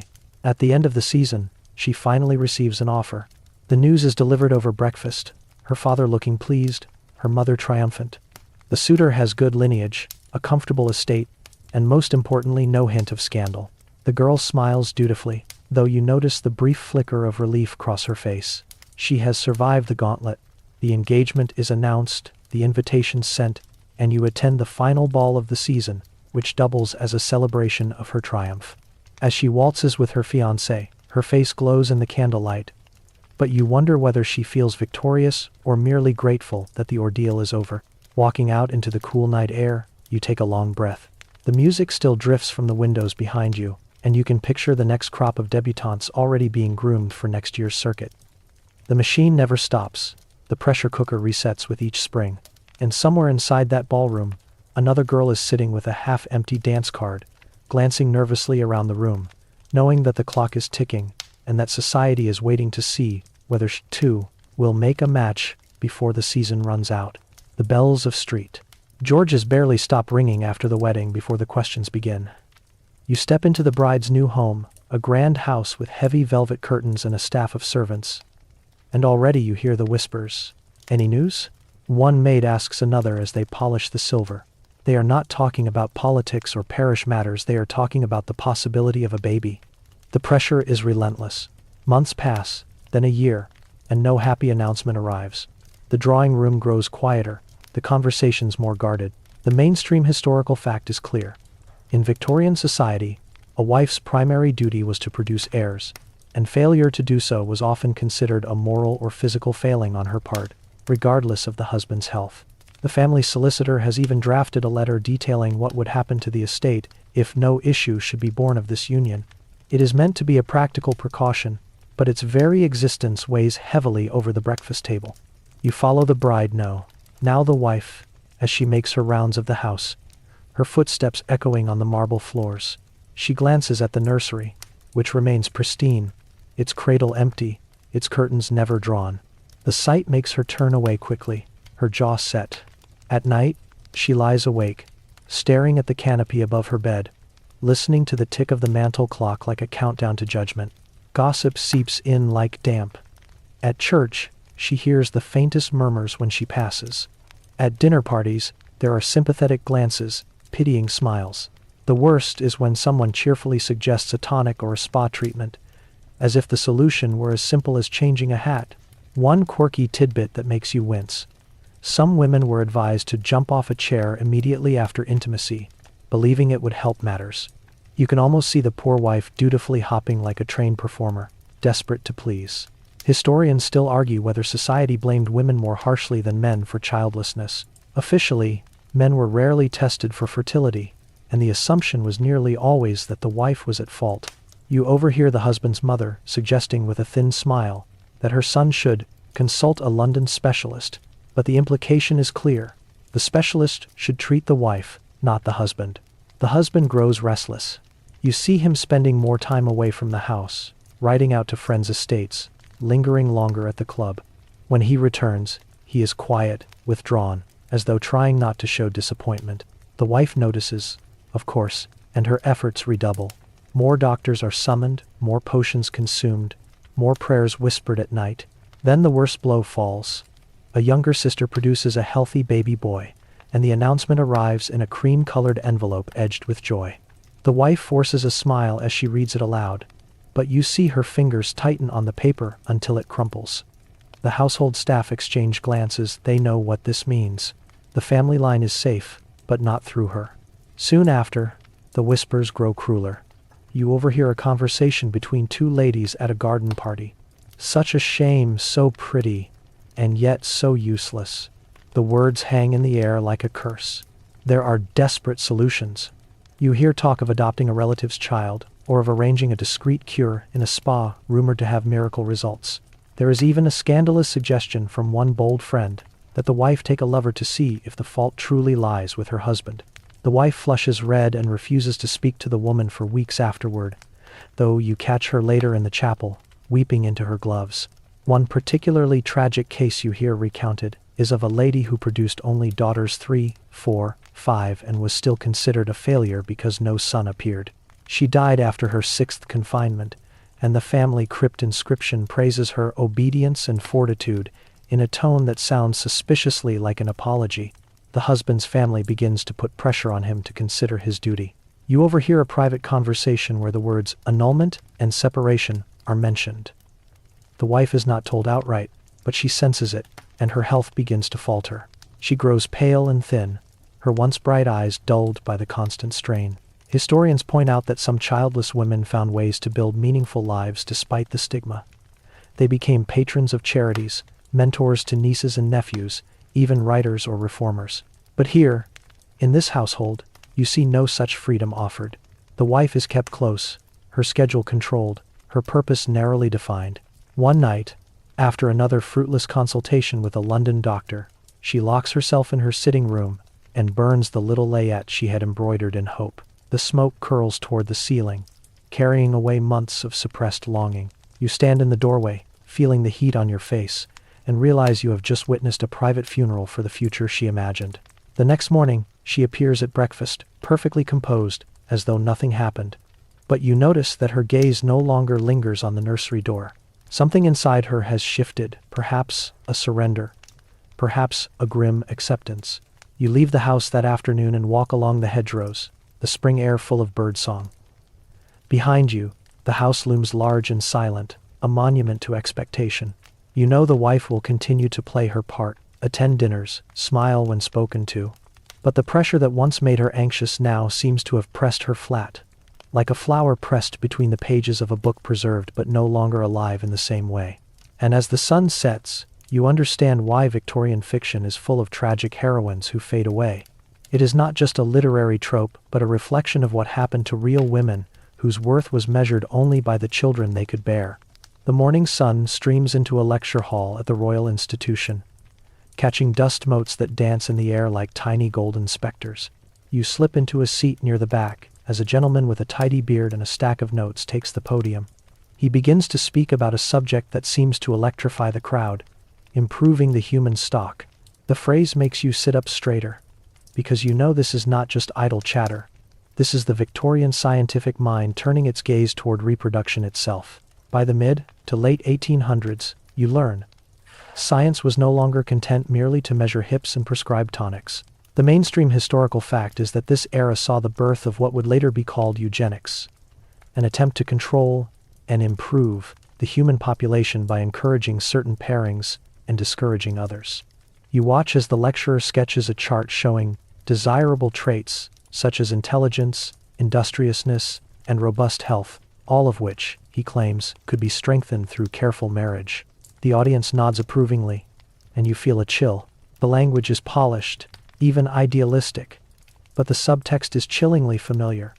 Women's bodies, as tools for the betterment of the species, their wombs enlisted in a grand social experiment. The lecturer cites examples of families who have produced generations of genius, thanks to judicious marriages, and the listeners murmur appreciatively, as though he had just described a fine wine. One quirky tidbit makes you smirk, despite the grim topic. Some societies actually handed out marriage prizes, rewarding couples considered genetically ideal for having children together. You imagine a formal dinner, where a couple receives a silver cup engraved with, "Congratulations on your promising bloodlines." The absurdity does not make it less disturbing. You leave the lecture hall and walk out into the bustling London streets, your mind buzzing. Posters line the walls, advertising pamphlets on heredity and scientific breeding. Bookshops are full of treatises by thinkers like Francis Galton, who argued that selective breeding could elevate society. You leaf through one such book, its pages full of tidy charts, and feel the cold weight of its implications. Historians still argue whether these ideas were ever as widely applied as their proponents hoped. Some claim that most of the upper classes merely nodded along and continued arranging marriages as they always had, while others suggest that eugenic thinking subtly influenced who was considered an ideal match. You suspect that even when not officially enforced, the ideas seeped into the social atmosphere, like coal dust impossible to see clearly, but coating everything just the same. You visit a country estate where the patriarch has taken the new science very seriously. Over dinner, he proudly discusses the improvement of the line, gesturing to portraits of ancestors with robust chins and clever eyes. His new daughter-in-law blushes under the weight of his expectations. She knows her children will be measured not just for health but for intelligence and vigor. After dinner, the family gathers in the library to review a freshly drawn-up chart of potential matches for the younger cousins. The chart lists not just fortune and title, but temperament and constitution. It is a human breeding plan, written in neat ink, complete with annotations about which unions might introduce weakness. Mark South. One curious story you overhear from the butler makes you chuckle darkly. Apparently, the patriarch once refused a match because the girl's uncle was rumored to have been eccentric, fearing that madness might taint the line. You can almost hear the ghost of Darwin sighing at how quickly his theories have been pressed into social gatekeeping. The bride you've been following retreats to her room that night and sits by the window, staring into the dark gardens. She fingers the edge of a letter from a friend who married for love and now lives in modest comfort far from such scrutiny. For a moment, you see her lips curve in a wistful smile before she folds the letter and tucks it away. As weeks turn into months, you notice the language of improvement creeping into everyday conversation. Neighbors talk of good breeding, not just in horses, but in children. Parish registers quietly note which families have fine specimens, as though the village were a showcase. Even sermons encourage congregants to choose spouses wisely, for the sake of future generations. One summer afternoon, you stroll through the estate gardens and overhear a governess lecturing the children about hereditary duty. The phrase lands heavily. These children are being raised not just as individuals but as stewards of genetic destiny long before they are old enough to understand what that means. Historians caution that this period also saw a darker underside, the beginning of conversations about discouraging the unfit from reproducing. You shiver at the implications. While the most coercive policies would come later, you can already sense the shadow of control stretching across these manicured lawns. Back in the city, you attend another lecture, this one more radical, proposing that society should create official marriage registries that approve or deny unions based on health and heredity. The audience gasps, some in horror, some in enthusiastic agreement. You watch the divide in the room widen, a foreshadowing of future conflicts between personal freedom and social engineering. One quirky but telling anecdote emerges from a fashionable salon you visit. A hostess proudly displays a pedigree chart of her guests for the evening, noting which families are interrelated and how far back their titles go. It is meant to amuse, but it also serves as a subtle reminder of who is deemed worthy to marry and to whom. When you return to the manor you've been following, the lady of the house is expecting her first child. The household buzzes with excitement, but also with an almost scientific curiosity. People speculate about what traits the baby will inherit, whether he will have the father's height or the mother's delicate hands. You can feel the weight of centuries pressing down on this unborn child, as though he is not just a person but an experiment meant to prove a theory. Late that night, as you stand under the stars, you realize that something fundamental has shifted. What was once simply duty-producing heirs has become a kind of ideological mission. The Victorians are no longer just maintaining their families, they are trying to shape the future of the nation, one carefully paired couple at a time. The thought is both awe-inspiring and terrifying. You turn back toward the glowing windows of the manor, where the expectant mother sleeps, and wonder whether she dreams of a child or of a future she cannot control, written not in love letters but in charts and lectures, and the stern lines of family trees. The following spring, you find yourself in a small but crowded hall in Bloomsbury, where the air crackles with something very different from the hushed reverence of drawing rooms and lecture halls. The women gathered here are not debutantes, not docile brides, they are reformers, writers, and early feminists, their faces alight with determination. At the podium stands a woman in a simple dark dress, reading aloud from a paper that shakes only slightly in her hand. "We are not livestock," she declares, and the room erupts into applause. The mainstream historical fact here is that the latter half of the Victorian era saw the rise of organized women's movements, campaigns for property rights, education, and, eventually, suffrage. These women were pushing back against a system that treated them primarily as vessels for children and bargaining chips in dynastic games. They published pamphlets, staged public lectures, and petitioned Parliament for reforms. You watch as the speaker rails against marriage settlements that strip women of their autonomy, against laws that make it nearly impossible for them to divorce, against the social expectation that their worth is measured only by the number of children they bear. She quotes a case of a wife who lost her entire dowry because she could not produce a son, her voice rising with each word. The audience nods, some women wiping their eyes. One quirky detail makes you smile. At the back of the room, a suffragist is selling small enamel pins shaped like cradles, meant to be worn upside down as a protest against compulsory motherhood. You imagine the shock these would cause at a society ball, tiny symbols of rebellion glinting under the gaslight. Outside the hall, you find pamphlets stacked in neat piles, their titles bold. Married women's property must be their own. On the tyranny of the cradle, a future beyond the nursery. You tuck one under your arm and step into the chilly night, feeling the rush of energy that comes from standing at the edge of something new. Historians still argue about how radical these early feminists were. Some accuse them of attacking the very foundation of family life, while others insist they were merely asking for justice within marriage. As you walk home, you consider how dangerous these ideas must have seemed to fathers, brothers, and husbands accustomed to absolute control. A few weeks later, you attend a salon where reformers and sympathetic men debate the future of marriage law. The room is smoky, the air buzzing with arguments. One man insists that giving women property rights will unravel society. Another counters that it will only strengthen households by making wives true partners rather than dependents. The discussion grows heated, but you sense that something irreversible has begun. In the countryside, you find more subtle forms of resistance. A farmer's wife you meet refuses to have more children after losing 2 infants, despite her husband's wishes. She takes charge of the farm accounts instead, becoming known in the parish as a formidable businesswoman. The local vicar frowns, but no one dares gainsay her because she keeps the farm profitable. One humorous but telling story you overhear at a market. A group of village women banded together to refuse their husbands' marital privileges until they agreed to let them form a reading society. The strike lasted a month, and when the men relented, the women celebrated with a feast. You picture them laughing over stew, their small act of rebellion, a quiet triumph. Back in London, you see more women writing openly about their dissatisfaction with being treated as breeding stock. Novels appear featuring heroines who choose not to marry, or who leave unhappy unions to seek independence. Critics call these books scandalous, yet they sell briskly.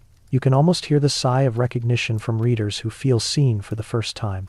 Historians point out that these cultural shifts paved the way for real legal change.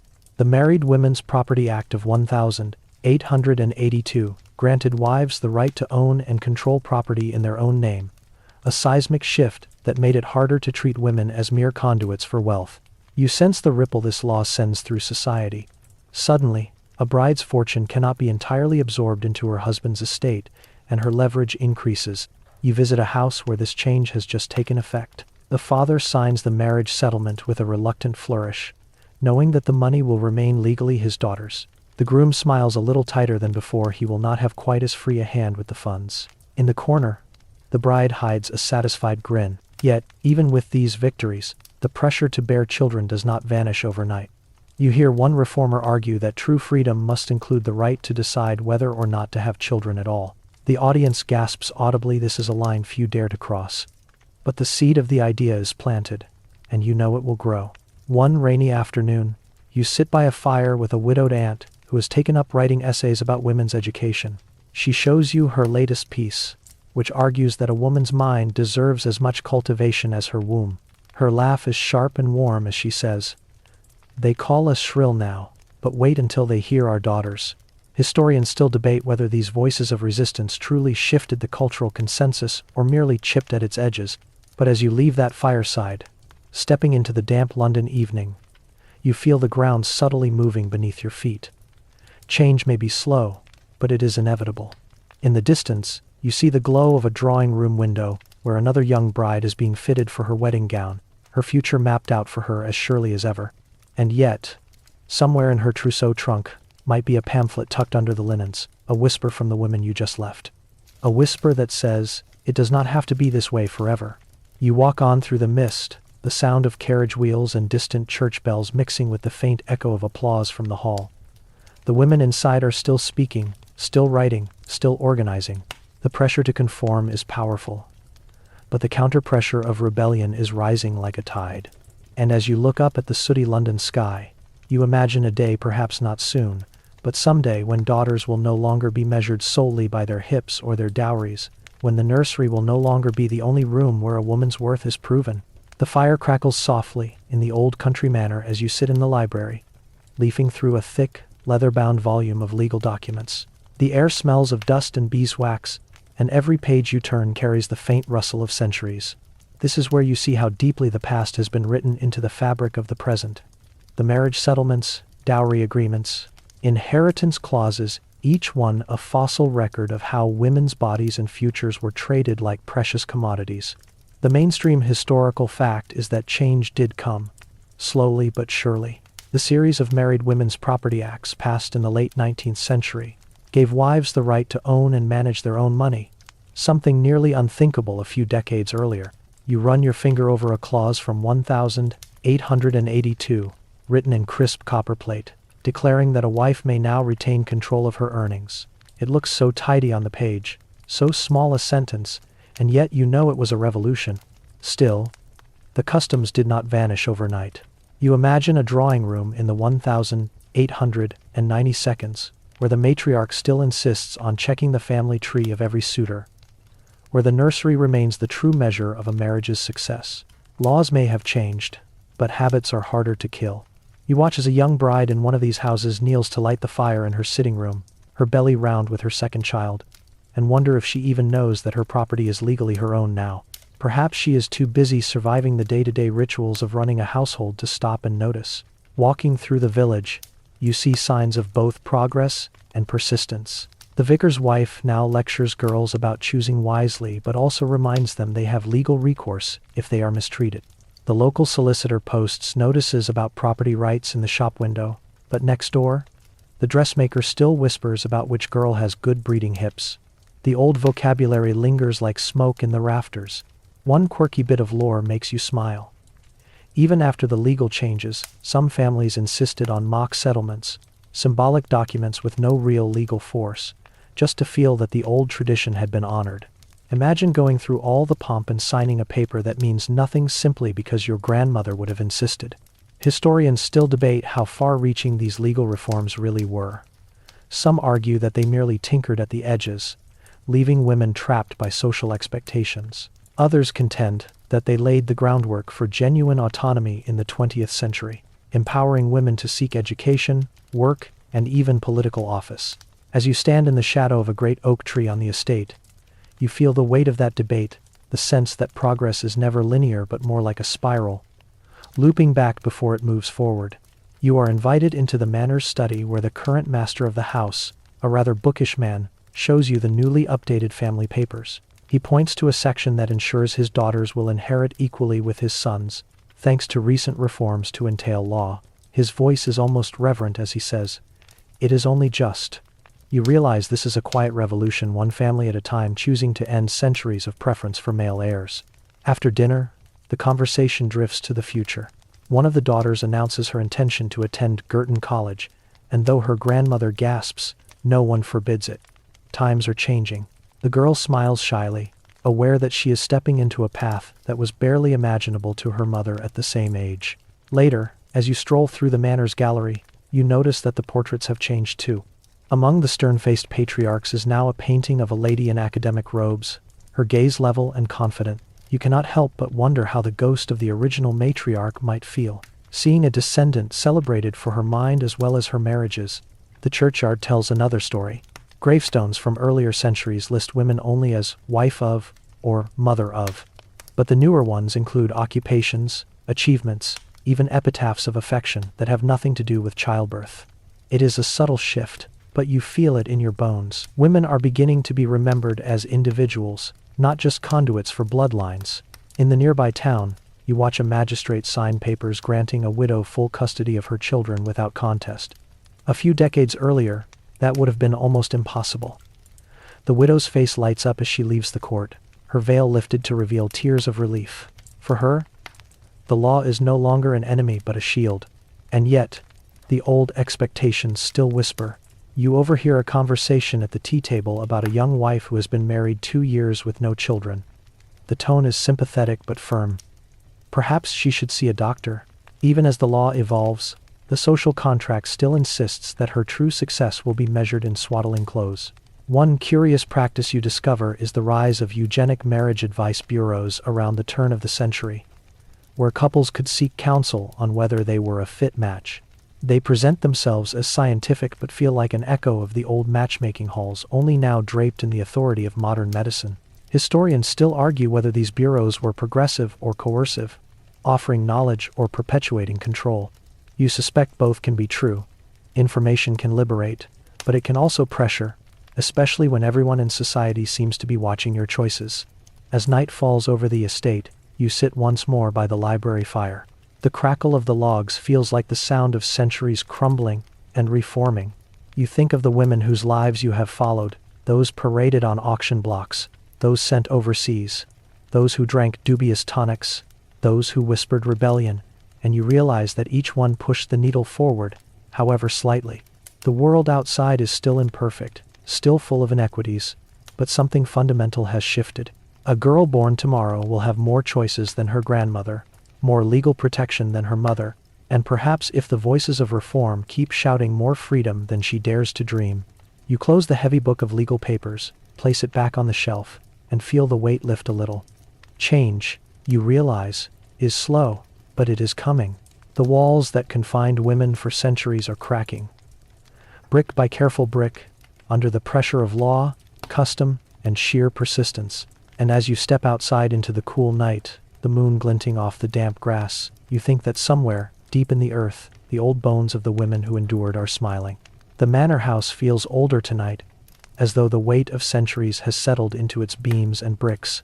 You wander through the halls by candlelight, hearing the floorboards creak under your feet. This is your last journey through these rooms, and you know it. In the portrait gallery, faces of women stare back at you, stiff-necked brides in silk, weary mothers clutching infants, widows shrouded in black lace. They all seem to ask the same question: what was it all for? The mainstream historical fact is clear. Victorian marriage culture left a deep imprint, not just on law and property, but on the very idea of womanhood. Generations were taught that a woman's highest calling was to marry, bear children, and uphold the family name. You run your fingers over the gilt frame of a portrait, and imagine the sitter on the day it was painted, heart pounding as she stood still in her corset. knowing that her value was being immortalized in oil paint less as a person and more as a vessel of lineage. In the nursery, you find a row of old wooden cradles, empty now but still faintly scented with beeswax and lavender. The fire is out, the curtains drawn, but you can almost hear the ghosts of infants crying. This room was the finish line for so many stories you have followed. This was where the pressure ended, where success was declared in swaddling cloth, or tragedy recorded in a death register. You imagine the conversations that took place here. Hushed prayers for a male heir, doctors whispering bad news, servants tiptoeing in with hot water and linens. The silence in the room now is deafening, but it hums with memory. One quirky artifact catches your eye on a dusty shelf, a christening cup inscribed with a family motto about fruitfulness. It is meant to be a blessing, but you can't help thinking of it as a command. You turn it in your hands and set it back carefully, as though putting the past in its place. Historians still debate how much of this culture was truly oppressive versus mutually accepted as necessary for survival. Some argue that women of the era found power within these constraints, leveraging their roles as wives and mothers to influence politics, philanthropy, and even reform movements. Others argue that the system was a gilded cage that silenced those who might have lived entirely different lives had they been free to choose. Downstairs, the family gathers for supper. You watch the newest generation daughters who ride bicycles, sons who read socialist pamphlets chatting under the watchful eye of the patriarch. The conversation is lighter now, less loaded. Someone jokes about marrying for money, and the table erupts in laughter. You sense that they all know they are living at the tail end of an era. After dinner, you slip outside into the cool air. The gardens are overgrown compared to the clipped perfection of earlier decades, as though the land itself has exhaled. You follow the path to the far edge of the estate, where the graves of family members lie in neat rows. Here is where the true record of everything you've witnessed is kept, not in ledgers or portraits but in stone. You pause at the grave of a woman who died at 24 in childbed, then another, who lived to 83 and saw 16 grandchildren. Both are celebrated in the same solemn lettering, both lives weighed by the number of children they left behind. You kneel for a moment, running your hand over the cold marble, and whisper a quiet acknowledgement to them all, the willing, the unwilling, the brave, the broken. As you walk back to the house, you catch sight of a young couple in the orchard, talking softly.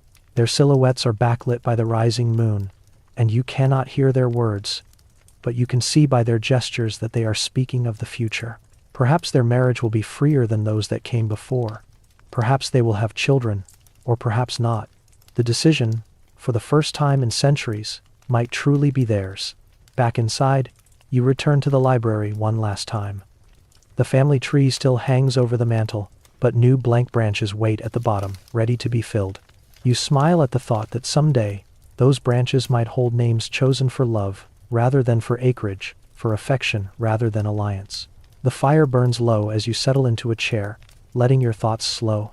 You picture the faces of all the women you have followed.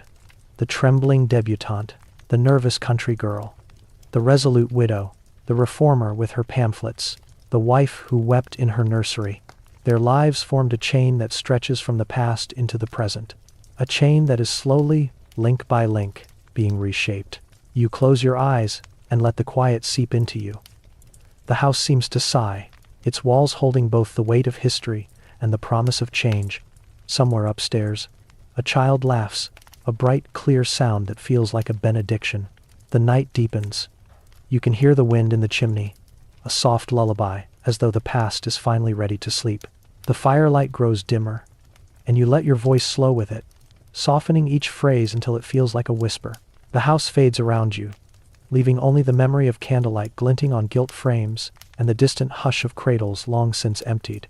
You remind yourself and your listener that history is not just a record of what was endured, but also a map of how far we have traveled. The pressure, the auctions, the arranged matches, the endless measuring of worth by womb and dowry, these were real, and they shaped generations. But so too did the quiet rebellions, the first signatures on property rights bills, the women who refused to accept silence as their inheritance.